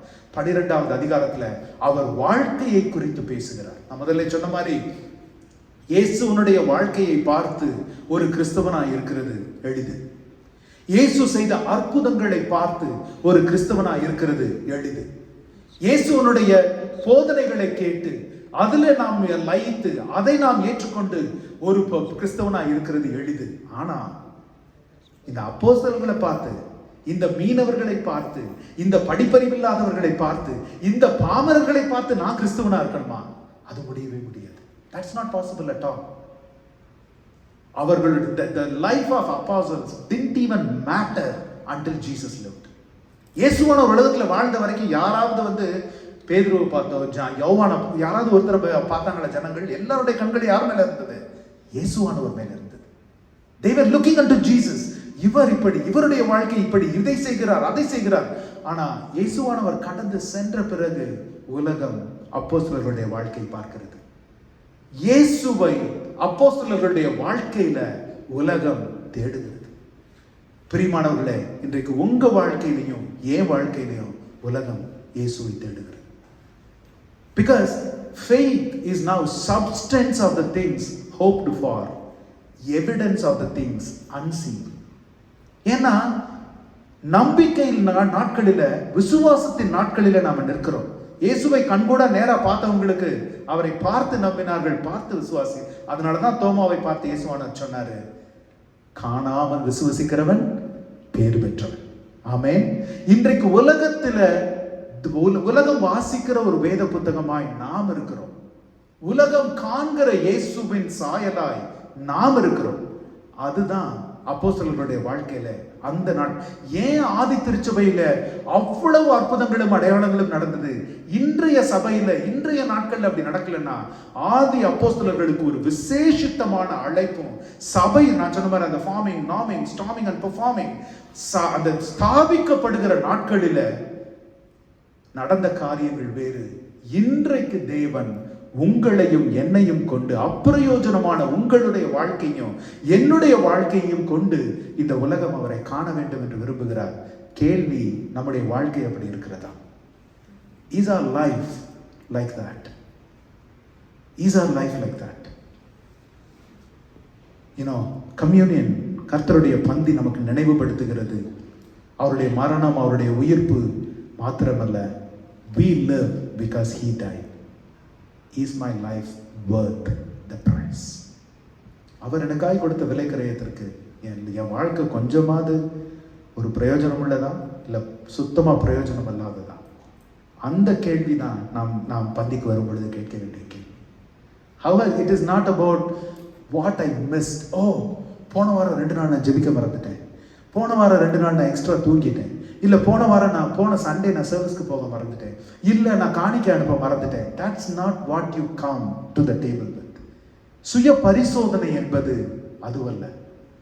கடந்த முறை தேவனுடைய பந்திக்கு நான் வந்ததிலிருந்து இந்த முறை நான் மீண்டும் பந்திக்கு வந்த வரை தேவனுக்கு சாட்சியாய் நான் என்ன செய்திருக்கிறேன்? Did the world see Jesus in me? என்னில அவர்கள் இயேசுவை கண்டார்களா? என் பேச்சில, என் நடத்தையில, என்னுடைய சிந்தையில, நான் சொன்ன பார்த்த காரியங்களில, நான் கொடுத்த சாட்சிகள், எந்த விஷயத்துல நான் இயேசுவை நான் வெளிப்படுத்தி இருக்கிறேன்? அல்லது இந்த பந்திக்கு வந்து அடுத்த மாதம் முதல் பந்திக்கு நான் வரும் பொழுது என் வாழ்க்கையில நான் என்ன இயேசுவுக்காய் நான் ஓடி இருக்க போகிறேன்? Especially, how did I reflect Jesus when my suffering? All of us go through that difficult time. Pavul அப்போஸ்தலர் ரோமாபுரிய சபைக்கு சொல்லுகிறதை போல, I know you are being persecuted. I know you are going through difficult time. ஆனாலும் அவருடைய மரணத்தை நினைவு கூறுங்கள். நாம கஷ்டப்பட்டு கொண்டிருக்கும் பொழுது, நாம் காயப்பட்டிருக்கும் போது மற்றவங்களை அதிகமாக காயப்படுத்துகிறோமா அல்லது காயம் கட்டுகிறோமா? நான் சொன்ன மாதிரி சபை இந்த நாட்களில, உலகம் இந்த நாட்களில இயேசுவை நம்மிடத்துல தேடுகிறது. இயேசுவின் சாயல், இவங்க இவ்வளவு பேசுறாங்களே, இவ்வளவு ஜெபிக்கிறாங்களே, இவ்வளவு செய்யறாங்களே, இயேசுவின் சாயல் உங்க வாழ்க்கையில் இருக்குதா? இவங்களுடைய ஜெபிக்காத வேளையில, I have said this many times, the secret of answer to your prayer depends on the time when you don't pray. Depends on your life in the time. உங்களுடைய ஜெபத்திற்கு பதிலின் ரகசியம் எங்க இருக்கு தெரியுமா? ஜெபிக்காத வேளையில உங்களுடைய வாழ்க்கை எப்படி இருக்கிறதோ அதை பொறுத்து தான் நீங்க ஜெபிக்கிற காரியங்களுடைய பதில் உங்களிடத்தில் இருக்கிறது. அப்போஸ்தலர்களுடைய வாழ்க்கை இந்த நாட்களில் லார்ட்ஸ் டே, தேவனுடைய பந்திக்கு நாம் வரும் பொழுது நாம் அந்த ஒரு சிந்தையோடு நாம் வரணும். அப்போஸ்தலர்கள் எப்படி உணர்ந்தார்களோ, ஐயோ இன்றைக்கு ஜனங்கள் நான் பேசும் பொழுது இயேசுடைய வார்த்தையை எதிர்பார்க்கிறாங்க. இன்றைக்கு ஜனங்கள் நான் உலகத்தில் நடக்கும்போது, நான் மார்க்கெட் பிளேஸ் போகும்போது, நான் மீன்துறைக்கு போகும் பொழுது, நான் அங்கே இங்கே செல்லும் பொழுது, இவனிடத்துல இயேசுவின் சாயல இவ்வளவு நாள் இருந்தானே, 3 வருஷம் அவர் கூட ஓடிட்டு இருந்தானே, அவருடைய சாயல் இவனிடத்துல ஏதாவது இருக்கிறதா என்று தேடுறாங்க. என் வாழ்க்கை அந்த உணர்வை கொண்டு வந்தது தான் சபையின் ஸ்தாபிதம். சபை ஸ்தாபிக்கப்பட்டது அதற்கு. the world is searching in you and me. இன்று அது இருக்கிறதா? இன்று அது இருக்கிறதா? Self examination at the table. So it's not about சபை. இதுக்கு வரும் பொழுது நம்முடைய ஆவிக்குரிய வாழ்க்கை மாத்திரமல்ல, நம்முடைய முழு வாழ்க்கையையும் நாம் சிந்தித்து பார்க்க நாம் கடமைப்பட்டிருக்கிறோம். இப்போ பாருங்க, why we live, how we live, what difference does it make? You know, once there was a survey done among lot of people in lot of countries. பல தேசங்களில பல மனுஷத்தை ஒரு சர்வே பண்ணாங்க. என்னன்னா, உங்களுடைய வாழ்க்கையில what is your number one concern? எதை குறித்து நீங்க கவலைப்படுறீங்க அதிகமா? உங்களுடைய வாழ்க்கையில what is your number one concern in life? என்ன பதில் வந்திருக்கும்? எதுன்னு நினைக்கிறீங்க? Can you guess? Can you guess what would have been the answer? It's not a theological question. It's a practical world survey நடந்தது. So எது வந்து number 1-ஆ வந்திருக்கும் நீங்க நினைக்கிறீங்க? No guesses? Work. Okay. Children. Okay. About the future. எதிர்காலத்தை குறித்து வேற. You know what came as a number one concern of people? Security. Security in everything. ஒரு பாதுகாப்புள்ள ஒரு உணர்வு. எனக்கு என் வேலையை குறித்து, என் குடும்பத்தை குறித்து, என் பொருளாதாரத்தை குறித்து, என்னுடைய சகலத்தையும் குறித்ததான ஒரு பாதுகாப்புள்ள உணர்வு. நான் அந்த பாதுகாப்புல நான் இருக்கும் பொழுது, அன்பின் பாதுகாப்புல இருக்கும் பொழுது, நான் அந்த பாதுகாப்புல இருக்கும்போது நான் மற்ற காரியங்களை என்னால அதிகமாய் பெட்டரா நான் செய்ய முடியுது. நான் அந்த பாதுகாப்புல உணரும் பொழுது என்னால் நல்ல விசுவாச ஓட்டத்துல ஓட முடியுது. நான் பாதுகாப்பாய் உணரும் பொழுது என்னால் அதிகமாய் பிறருக்கு நான் வாஞ்சையாய் ஊழியம் செய்ய முடிகிறது. ஆனா பாருங்க, இந்த உலகத்துல உங்களுக்கு உபத்திரவம் உண்டு என்று ஆண்டவர் சொல்லி போனார். ஏன்னா இந்த உலகத்துல நமக்கு பாதுகாப்பு என்பது ஒரு நாளும் கிடையாது. எதுல there is no permanent foundational sense of humanity. Foundational sense of humanity is to feel secure. ஆனா யோசிச்சு பாருங்க ஒரு விஷயம், is it even practical or possible? Is it even possible to feel fully secure in the world? For example, do you think the billionaires feel 100% secure? எவ்வளவோ billionaires இருக்காங்க இல்லையா? Do we feel that they are 100% fully secure? I don't think so. இல்லை suppose the healthiest body builder in the entire nation or in the entire world, do you think they feel fully secure? I don't think so. The most successful person alive on earth, maybe a genius கூட இருக்கலாம், do you think they feel secure in the world? No, they are not. Is there any home that is completely worry free? கவலையே படாம ஏதாவது ஒரு இல்லம், ஏதாவது ஒரு குடும்பம், ஏதாவது ஒரு இடம் சொல்லுங்க. No, that's not at all. எத்தனை நாட்கள் நாம் சமாதானத்தின் கோட்டை என்று நினைத்துக் கொண்டிருந்த காரியங்கள் ஓவர் நைட்டா கிராஷ் ஆயிருக்கு. நாம் அமைதி என்று நினைத்துக் கொண்டிருந்த காரியங்கள் ஓவர் நைட்டா கிராஷ் ஆயிருக்கு. We have seen all of that. ஒரு வார்த்தை, ஒரு சொல், ஒரு செயல், ஒரு phone call, it could change everything. Nothing keeps us secure. நான் இந்த சீரிஸோட தலைப்பை நான் கொடுத்ததான் secure in Christ. இயேசுவுக்குள்ளாய் ஒரு பாதுகாப்பு. இயேசு, அதனால தான் இந்த ரோமர் 12ல அவர் அழகா நம்பிக்கையிலே சந்தோஷமாயிருங்க. அவர் சொல்லல உங்கள் கிரியைகளிலே சந்தோஷமாயிருங்க, உங்களுடைய நடத்தையிலே சந்தோஷமா இருங்க, இல்ல உங்களுடைய ஆவியிலே சந்தோஷமா இருங்க, இல்ல உங்களுடைய அபிஷேகத்திலே அவர் சொல்லல. எதுல சொல்றாரு? நம்பிக்கையில சந்தோஷமா இருங்க.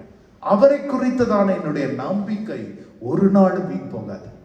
அவர் என்னை வெட்கப்படுத்தாத தேவன், அவருடைய ஆவியினாலே அவருடைய அன்பு, நம்பிக்கையில சந்தோஷமா இருங்க. சொல்ல போனா உலகத்துல எந்த கவர்மெண்ட்ஸ் கூட செக்யூர் கிடையாது.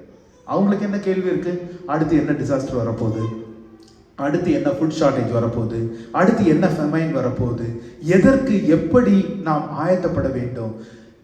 Nothing can give a secure. If there is something like that, ஒரு மதமோ அல்லது ஒரு அரசாங்கமோ ஒரு எதுவுமா நமக்கு அந்த செக்யூரிட்டியை கொடுக்க முடியும்னு வச்சுக்கோங்க, everybody would go for it. There is nothing like that. அதனால இந்த நாள்ல நமக்கு நிச்சயமாய் சத்தியமாய் கொடுக்கப்பட்டிருக்கிறது இயேசுவின் விலையேற பெற்ற மரணமும் உயிர்ப்பும் அவருடைய இரத்தமும். ஆமென், ஹல்லேலூயா. அதை தவிர நமக்கு வேற எந்த கஷ்டமான சூழ்நிலையில நான் நடக்கும் பொழுதும், தேவனுடைய பந்திக்கு வரும் பொழுது ஒரு வாஞ்சையோடு நான் வரணும். என்னை பலப்படுத்துகிற கிறிஸ்துவினால எல்லாவற்றையும் செய்ய எனக்கு ஆற்றல் உண்டு என்று நாம் சொல்லுகிறது. It is not a magical statement. அது நமக்கு கொடுக்கப்பட்டது அவருடைய மரணத்தினால. அதனால தான் பவுல் அப்போஸ்தலர் ரோமருக்கு எழுதும் பொழுது எழுதுகிறார், நம்பிக்கையில சந்தோஷமா இருக்க. உங்க உபத்திரவத்தில் நீங்க சந்தோஷமா இருக்க முடியாது, உங்க ரோம சாம்ராஜ்யத்தை குறித்து நீங்க சந்தோஷமா இருக்க முடியாது, நீரோ மன்னனை குறித்து நீங்க சந்தோஷமா இருக்க முடியாது. ஆனா அது எதையுமே உங்களால மாற்றவும் முடியாது. ஆனா உங்களுடைய இருதயத்தை நீங்கள் மாற்ற முடியும்.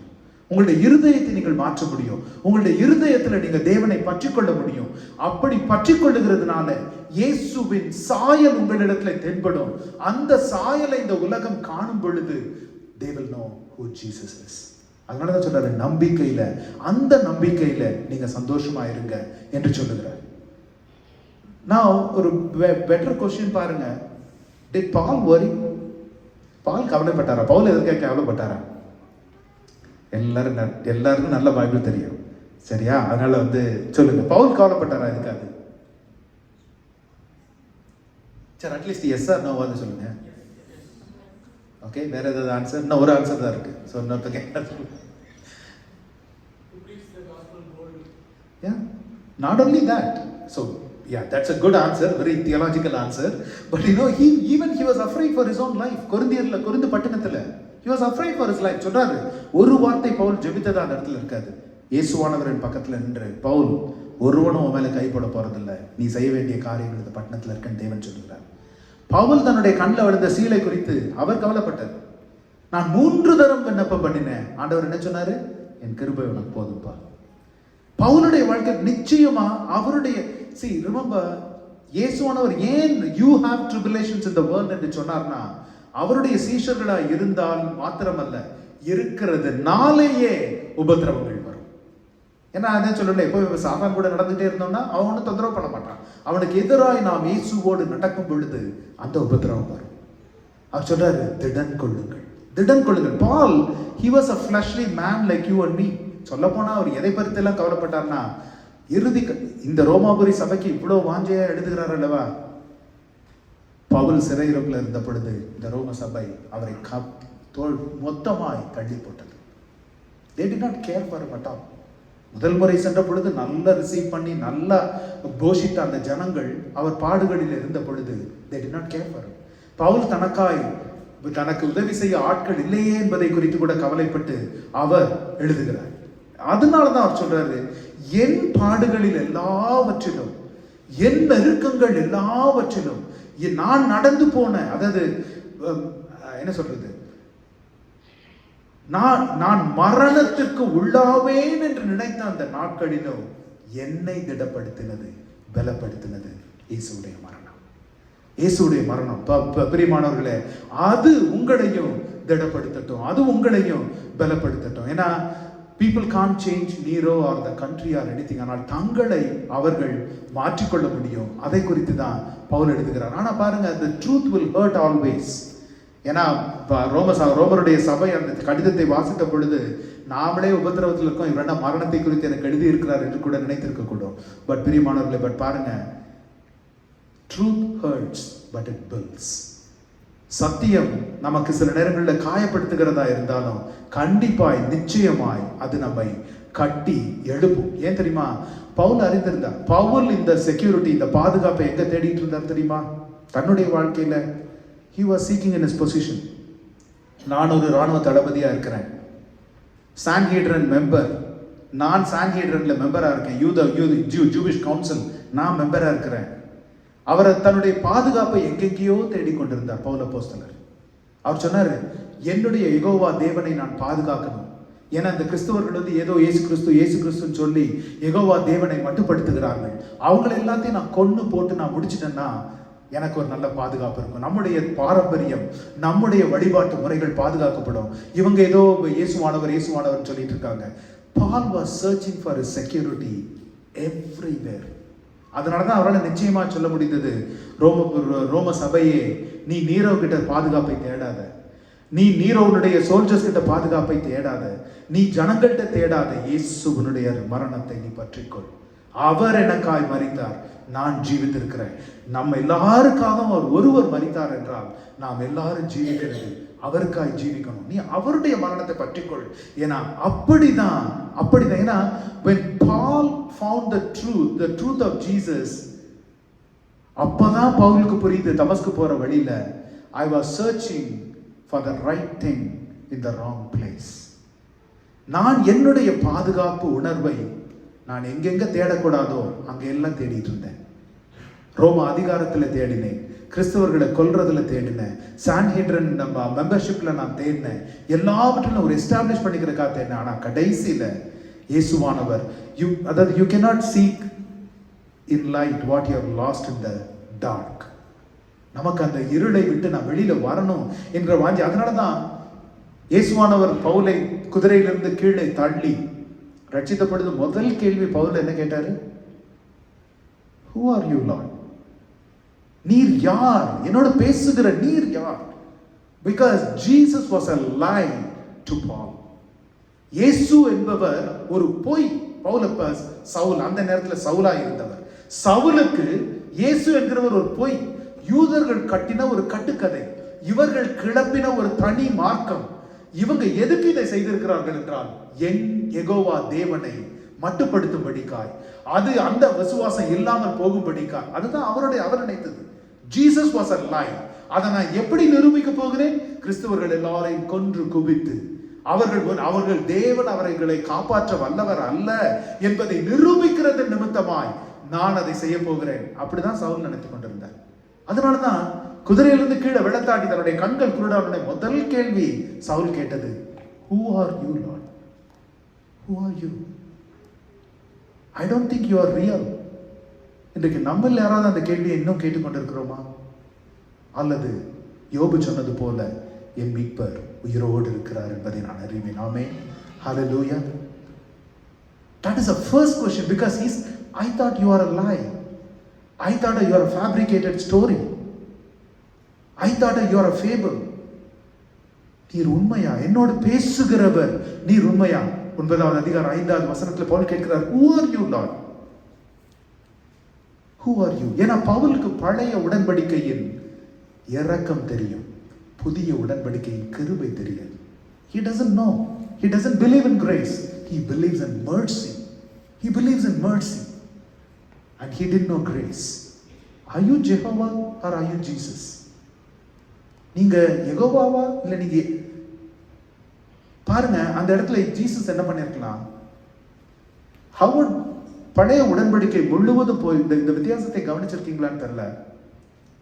பழைய உடன்படிக்கை முழுவதும் who are you என்று கேட்கப்பட்ட ஒவ்வொரு இடத்துலையும் தேவன் என்ன பதில் சொன்னாரு? I am the great I am. நானே. எனக்கு ஒரு பேர் இல்லை. எனக்கு நீ உலகத்துல ஒரு பேர் வச்சு ஒரு லேபிள் வச்சு நீ பண்ண முடியாது. அப்படிதான் பழைய உடன்படிக்கை ஃபுல்லா இருந்தது. ஆனா இங்க இயேசுவானவர் சொல்லியிருக்கலாம், I am God Almighty அப்படின்னு சொல்லியிருந்தாருன்னா சவுல் என்ன நினைச்சிருப்பாரு? நான் அப்பவே சொன்னேன்ல, our Jehovah God is God Almighty. இல்ல இயேசுவானவர் என்ன பண்ணிருக்கலாம்? நீ என்னுடைய சபையாரை கிறிஸ்துவர்களை நீ துன்பப்படுத்தி கொன்று கொண்டிருக்கிறாயா, இதே இடத்துல உன்னை நான் எரிந்து சாக பண்ணுவேன் அப்படின்னு இயேசுவானவர் சொல்லியிருந்தாருன்னு வச்சுக்கோங்க. That would have again proved the Old Testament. Saul என்ன சொல்லியிருப்பாரு? என் தேவன் பாருங்க, அவர் பட்சிக்கிற அக்கினியா இருக்கிறார். அவர் எப்படி அந்த உடன்படிக்கை பெட்டி கொண்டு வரும் பொழுது அந்த மனுஷன் உடன்படிக்கை பெட்டி தொட்ட பொழுது பட்சிக்கப்பட்டானோ அதே மாதிரி இப்ப என்ன அதுவும் நிரூபிக்கப்பட்டிருக்கும். ஆனா Jesus gives a beautiful answer. நீ துன்பப்படுத்துகிற இயேசு நானே. what a careful, thoughtful answer. நீ துன்பப்படுத்துகிற இயேசு நானே. நான் ஒரு கட்டுக்கதை இல்லை, நான் ஒரு கற்பனை இல்லை, நான் ஒரு இமேஜினேஷன் அல்ல. அவர்கள் யூதர்கள் எல்லாம் சேர்ந்து, யூதர்கள் இருந்து வெளியில வந்த அவங்கெல்லாம் சேர்ந்து கட்டின கதை அல்ல. நான் நிஜம். I am the truth. நானே உண்மை, நானே சத்தியம், நானே. அவர் சொல்றாரு எல்லாவற்றையும் கண்டென்ஸ் பண்ணதா இயேசு அவரிடத்துல சொல்லுகிறாரு. நானே. ஏன்னா இயேசுவோனருக்கு என்ன தெரியுமா? He knows a forgiven life will achieve lot more than a punished life. Saul அப்போஸ்தலரை அந்த இடத்துல ஒரே நிமிஷத்துல அவர் எரித்து கொண்டிருக்க முடியும் இயேசுவானவர், அல்லது பெர்மனண்டா பிளைண்ட் ஆக்கி இருக்க முடியும். இனிமேல் நீ எப்படி போய் கொல்றன்னு பார்த்துக்கலாம், செய்திருக்க முடியும். But the Lord knew a forgiven life is lot more useful and powerful testimony than a punished life. அதனால இன்று நாம் தேவனுடைய பந்திக்கு நாம் வந்திருக்கிறோம். Do you know him personally? Do you know him personally? இல்ல சவுலை போல பிறர் சொல்லி நான் கேட்டிருக்கிறேன், பிறர் எனக்கு பிரசங்கித்து நான் கேட்டிருக்கிறேன், பிறர் ஜெபித்து நான் கேட்டிருக்கிறேன், பிறருடைய வாழ்க்கையில அற்புதங்களை அவர்கள் கண்டு நான் கேட்டிருக்கிறேன். ஆனா என் வாழ்க்கையில நான் இன்னும் அவரை உணரல, என் வாழ்க்கையில இன்னும் நான் அவரை அறியல என்று இருக்கிறோமா? Are we asking the Lord, who are you? Or do we know in our heart? உலகம் சொல்லுகிற விதமாய் அல்ல, ஒரு டினாமினேஷன் சொல்லுகிற விதமாய் அல்ல, அல்லது வேறு யாரும் சொல்லுகிற என் மீட்பர் உயிரோடு இருக்கிறார் என்பதை நான் அறிவேன். I know my Jesus, my Redeemer, my Jesus, he liveth. அந்த நிச்சயத்தை நமக்குள்ளாய் கொண்டு வருகிறது, அந்த பலனை நமக்குள்ளாய் கொண்டு வருகிறது, அந்த சத்தியத்தை நமக்குள்ளாய் கொண்டு வருகிறது இயேசுவினுடைய மரணமும் அவருடைய உயிர்ப்பும். ஹல்லேலூயா, ஹல்லேலூயா. அதனால இந்த நாள்ல நாம் அவருடைய சமூகத்திற்கு வரும் பொழுது நம்பிக்கையில சந்தோஷமாயிருங்கள். வேலையில நமக்கு சந்தோஷம் இருக்குன்னா, நல்ல பொசிஷன் இருக்கு, நல்ல சேலரி இருக்கு, நல்ல அதிகாரிகளின் தயவு இருக்குன்னா அது ஒரு நாள் இல்லாமல் போகும். எதை நாம் குடும்பம், நம்முடைய வேலை, பொருளாதாரம் சகலமும் மாறி போகும். லாஸ்ட் வீக் ஜோல் அவர் பிரீச்சிங்ல சொன்னது போல நம்முடைய நம்பிக்கை என்ன தெரியுமா? கர்த்தர் மாறாதவர். அல்லேலூயா. அனுதினமும் மாறிக்கொண்டிருக்கிற இந்த உலகத்துல கர்த்தர் மாறாதவராக இருக்கிறார். நான் என் நம்பிக்கையின் அஸ்திபாரம் ஒரு நாள் மாறுவதில்லை, ஒரு நாள் மடங்கடிக்கப்படுவதில்லை, ஒரு நாள் மகிமை குன்றி போவதில்லை. என் பாவங்களினால அது குறைந்து போவதும் இல்லை, என் பரிசுத்தத்தினால அது உயர்ந்து நிற்பதும் இல்லை. ஏனென்றால் அவர் நேற்றும் என்றும் என்றும் மாறாதவராயிருக்கிறார். அல்லேலூயா. அவர் நேற்றும் என்றும் என்றும் மாறாதவராயிருக்கிறார். நீ துன்பப்படுத்துகிற இயேசு நானே என்று சொன்ன அதே இயேசுவானவர் இன்றைக்கு ஒருவேளை நம்மை பார்த்து அதே காரியங்களை சொல்லிக் கொண்டிருக்கிறாரா? மகளே, நீ துன்பப்படுத்தின அந்த வேளையில, அந்த இடத்துல துன்பப்படுத்தின இயேசு நானே. ஆனா அந்த காரியத்திற்காகவும் நான் சிலுவையில் ரத்தம் சிந்தினேன். என் மகனே, நீ செய்த அந்த காரியத்திற்காகவும், என்னை துன்பப்படுத்தின நீ துன்பப்படுத்தின இயேசு நானே, ஆனால் அதற்காகவும் நான் ரத்தம் சிந்தி இருக்கிறேன் என்று அவர் சொல்லுகிறார். அதற்கப்புறம் அடுத்த வாரம் நாம் தொடர்ந்து நான் சொன்ன மாதிரி it's a series of things I'm going to secure in Christ. அந்த ரோமர் 12:12 அடிப்படையில் நாம் இந்த சீரீஸ் நாம் பார்க்க போகிறோம். அடுத்த வாரம் it's I mean not only that நீ துன்பப்படுத்துகிற இயேசு என்பது மாத்திரம் அல்ல, Jesus also continues, it's hard for you to முள்ளில் உதைப்பது உனக்கு கடினமாமே. There is a beautiful and deep inner meaning towards it. ஆனால் இந்த நாளில் நாம் நிறைவு செய்யும் பொழுது the only question I want to leave you with is that Paul asked, who are you? Who are you, Lord? சில நேரங்களில் நம்முடைய கஷ்ட நேரங்களில் நாம் அந்த கேள்வி கேட்கிறோம். Who are you, Lord? எனக்கு ரொம்ப தூரமா இருக்கிறீங்களே, என்னால் உணர முடியலையே, என் காரியங்கள் அதிகமாய் தடைப்பட்டு கொண்டிருக்கிறதே, என் பாரங்கள் பெருகி கொண்டிருக்கிறதே. Where are you? Who are you, Lord? Am I in the right direction? Am I in the right faith system? பல நேரங்களில் சாத்தான் நம்மளை இடரல் பண்ணுகிறான். எல்லாரும் கண்களை மூடி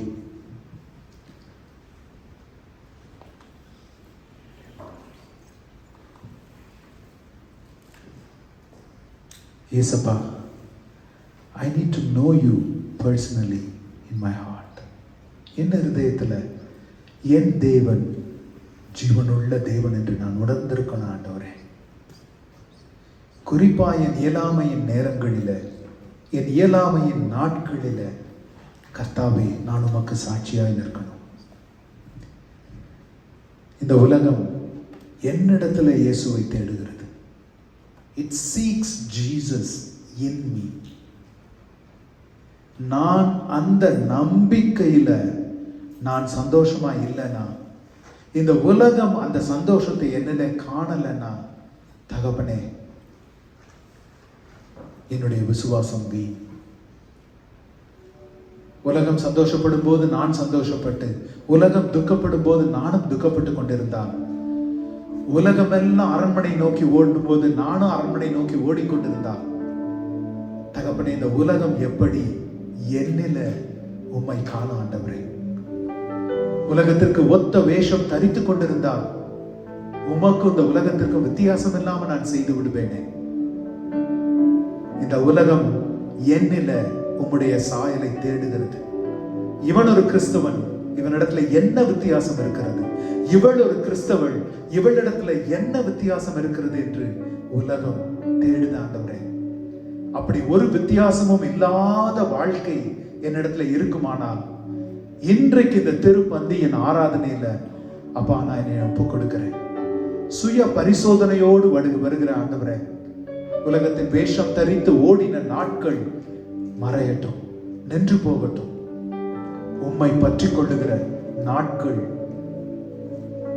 உம்முடைய மரணத்தையும் உயிர்ப்பையும் நினைவு கூர்ந்து அதன் பலனில, அதன் திடனில சந்தோஷமா இருக்கிற நாட்கள் என் வாழ்க்கையில பெருகட்டும் ஆண்டவரே. உலகத்தில் சந்தோஷம். எல்லாரும் எழுப்பி நிற்போமா? எல்லாரும் எழுப்பி நிற்போம். ஒரு விசை அவரை நோக்கி பார்ப்போம். அவர் எந்நாளிலும் சிங்காசனத்தில் வீற்றிருக்கிறவராய் இருக்கிறார். வானம் அவருடைய சிங்காசனம், பூமி அவருடைய பாதபலி. எந்நாளும் வீற்றிருக்கிறவராய் இருக்கிறார். அவர் இன்று மரித்தவர் அல்ல, இன்று ஜீவனோடு அவர் ராஜரீகம் பண்ணுகிறவர். அவர் ஹல்லேலூயா. அது அவரை நோக்கி பார்த்த முகங்கள் பிரகாசம் அடைந்தன. அது இன்று ரத்தம் தோய்ந்த முகம் அல்ல, முள்முடி சூட்டின முகம் அல்ல.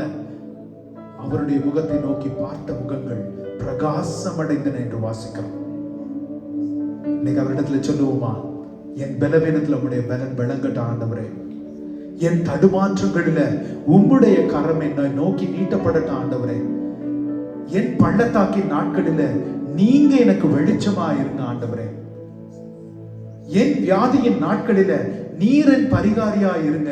அல்லது உமக்கு சித்தமில்லை என்றால் நீர் எனக்கு போதுமானவராய், உம்முடைய கிருபை எனக்கு போதுமானதா இருக்கட்டும் ஆண்டவரே. எந்த நிலையிலும் உம்மை துதிக்கிற ஒரு ஆவியை எனக்கு கொடுங்க. எந்த நிலையிலும் உம்மை பற்றி கொள்ளுகிற, உம்மை பார்க்கிற ஒரு இருதயத்தை எனக்கு கொடுங்க. எல்லாவற்றுக்கும் மேலாய் ஆண்டவரே, என் வாழ்வின் எல்லா சூழ்நிலைகளும், என்னுடைய வாழ்வின் நடவடிக்கைகள்ல இந்த உலகம் உம்முடைய சாயலை என்னில காணட்டும் ஆண்டவரே. உம்முடைய சாயலை என்னில காணட்டும். அதற்கு தடையா இருக்கிற விஷயங்களை இன்று இந்த தேவனுடைய பந்தியில நான் சிந்தித்து தியானித்து நான் ஒப்பு கொடுக்கிறேன் ஐயா. நான் எதை தரிக்கணுமோ அதை தரிக்கவும், எதை நான் பற்றிக்கொள்ளணுமோ அதை பற்றிக்கொள்ளவும் தேவனாகிய கர்த்தர் எனக்கு கிருபை கொடுங்க. உம்முடைய பலத்தினாலே உலகத்தை ஜெயிக்க, உம்முடைய அந்த விசுவாசத்தினாலே, உம்மை பற்றின விசுவாசத்தினால நான் இந்த உலகத்தை ஜெயிக்க கர்த்தர் கிருபை கொடுங்க. தகப்பனே, குடும்பங்கள் வந்திருக்கிற ஒவ்வொரு குடும்பத்தையும் உடைய கருத்துல ஒப்பு கொடுக்கிறேன். ஆதி திருச்சபையில நீர் உடன் இருந்தது போல ஆண்டவரே, குட்டி திருச்சபையான ஒவ்வொரு குடும்பத்திலும் நீர் பிரசன்னமாகும்படிக்காய் ஜெபிக்கிறேன் ஆண்டவரே. நீர் மகிமைப்படுத்தப்படும்படிக்காய் ஜெபிக்கிறேன். கஷ்டத்திலும் சந்தோஷத்திலும் குடும்பம் உம்மை பற்றிக் கொள்ளுகிறதாய், உம்மை நோக்கி பார்க்கிறதாய் நிற்கும் பொழுது ஒரு சபையாய் நாங்கள் உம்மை நோக்கி நிற்போம். நீர் எங்கள் மேல் பிரகாசிப்பீர் ஆண்டவரே. எழும்பி பிரகாசி, கர்த்தருடைய ஒளி உண்மையில் வந்தது என்று சொன்னது போல அப்பா 62 நாங்க வாசிக்கிறது போல ஆண்டவரே, ஜனங்களை இருளும், உலகத்தை காரிருளும் மூடும், ஆனாலும் தேவனுடைய ஒளி எங்கள் மேல் உதிக்கும் ஆண்டவரே. அந்த வித்தியாசத்தை இந்த உலகம் காணும்படிக்காய் எங்களை தாழ்த்தி இந்த திருவிருந்து ஆராதனையில நாங்கள் ஒப்பு கொடுக்கிறோம். ரோம சபைக்கு சொல்லப்பட்ட அதே திடன் பலன் இயேசுவின் மரணத்துல உயிர்ப்புல இன்றைக்கு எங்களுக்கு உண்டு. அதனாலே நாங்கள் ஜெயம் பெற ஒப்பு கொடுத்து ஜெபிக்கிறோம். இயேசுவின் வல்லமையுள்ள நாமத்துல, இயேசுவின் வல்லமையுள்ள இரத்தத்துல, இயேசுவின் வல்லமையுள்ள வசனத்திற்குள்ளாய் ஒரு குடும்பமாய் எங்களை ஒப்பு கொடுத்து ஜெபிக்கிறோம். ஜீவனுள்ள நல்ல பிதாவே, ஆமேன், ஆமேன், ஆமேன். நம் பிதாவாகிய தேவனுடைய அன்பும், குமாரனாகிய இயேசுவின் மனதுருக்கமும், பரிசுத்த ஆவியின் வழி நடத்துதலும் இன்றும் என்றும் நம் அனைவரோடும் இருப்பதாக. ஆமென், ஆமென். ஓ நமக்காய் பரிந்து பேசும் ரத்தம் ஜெயம்.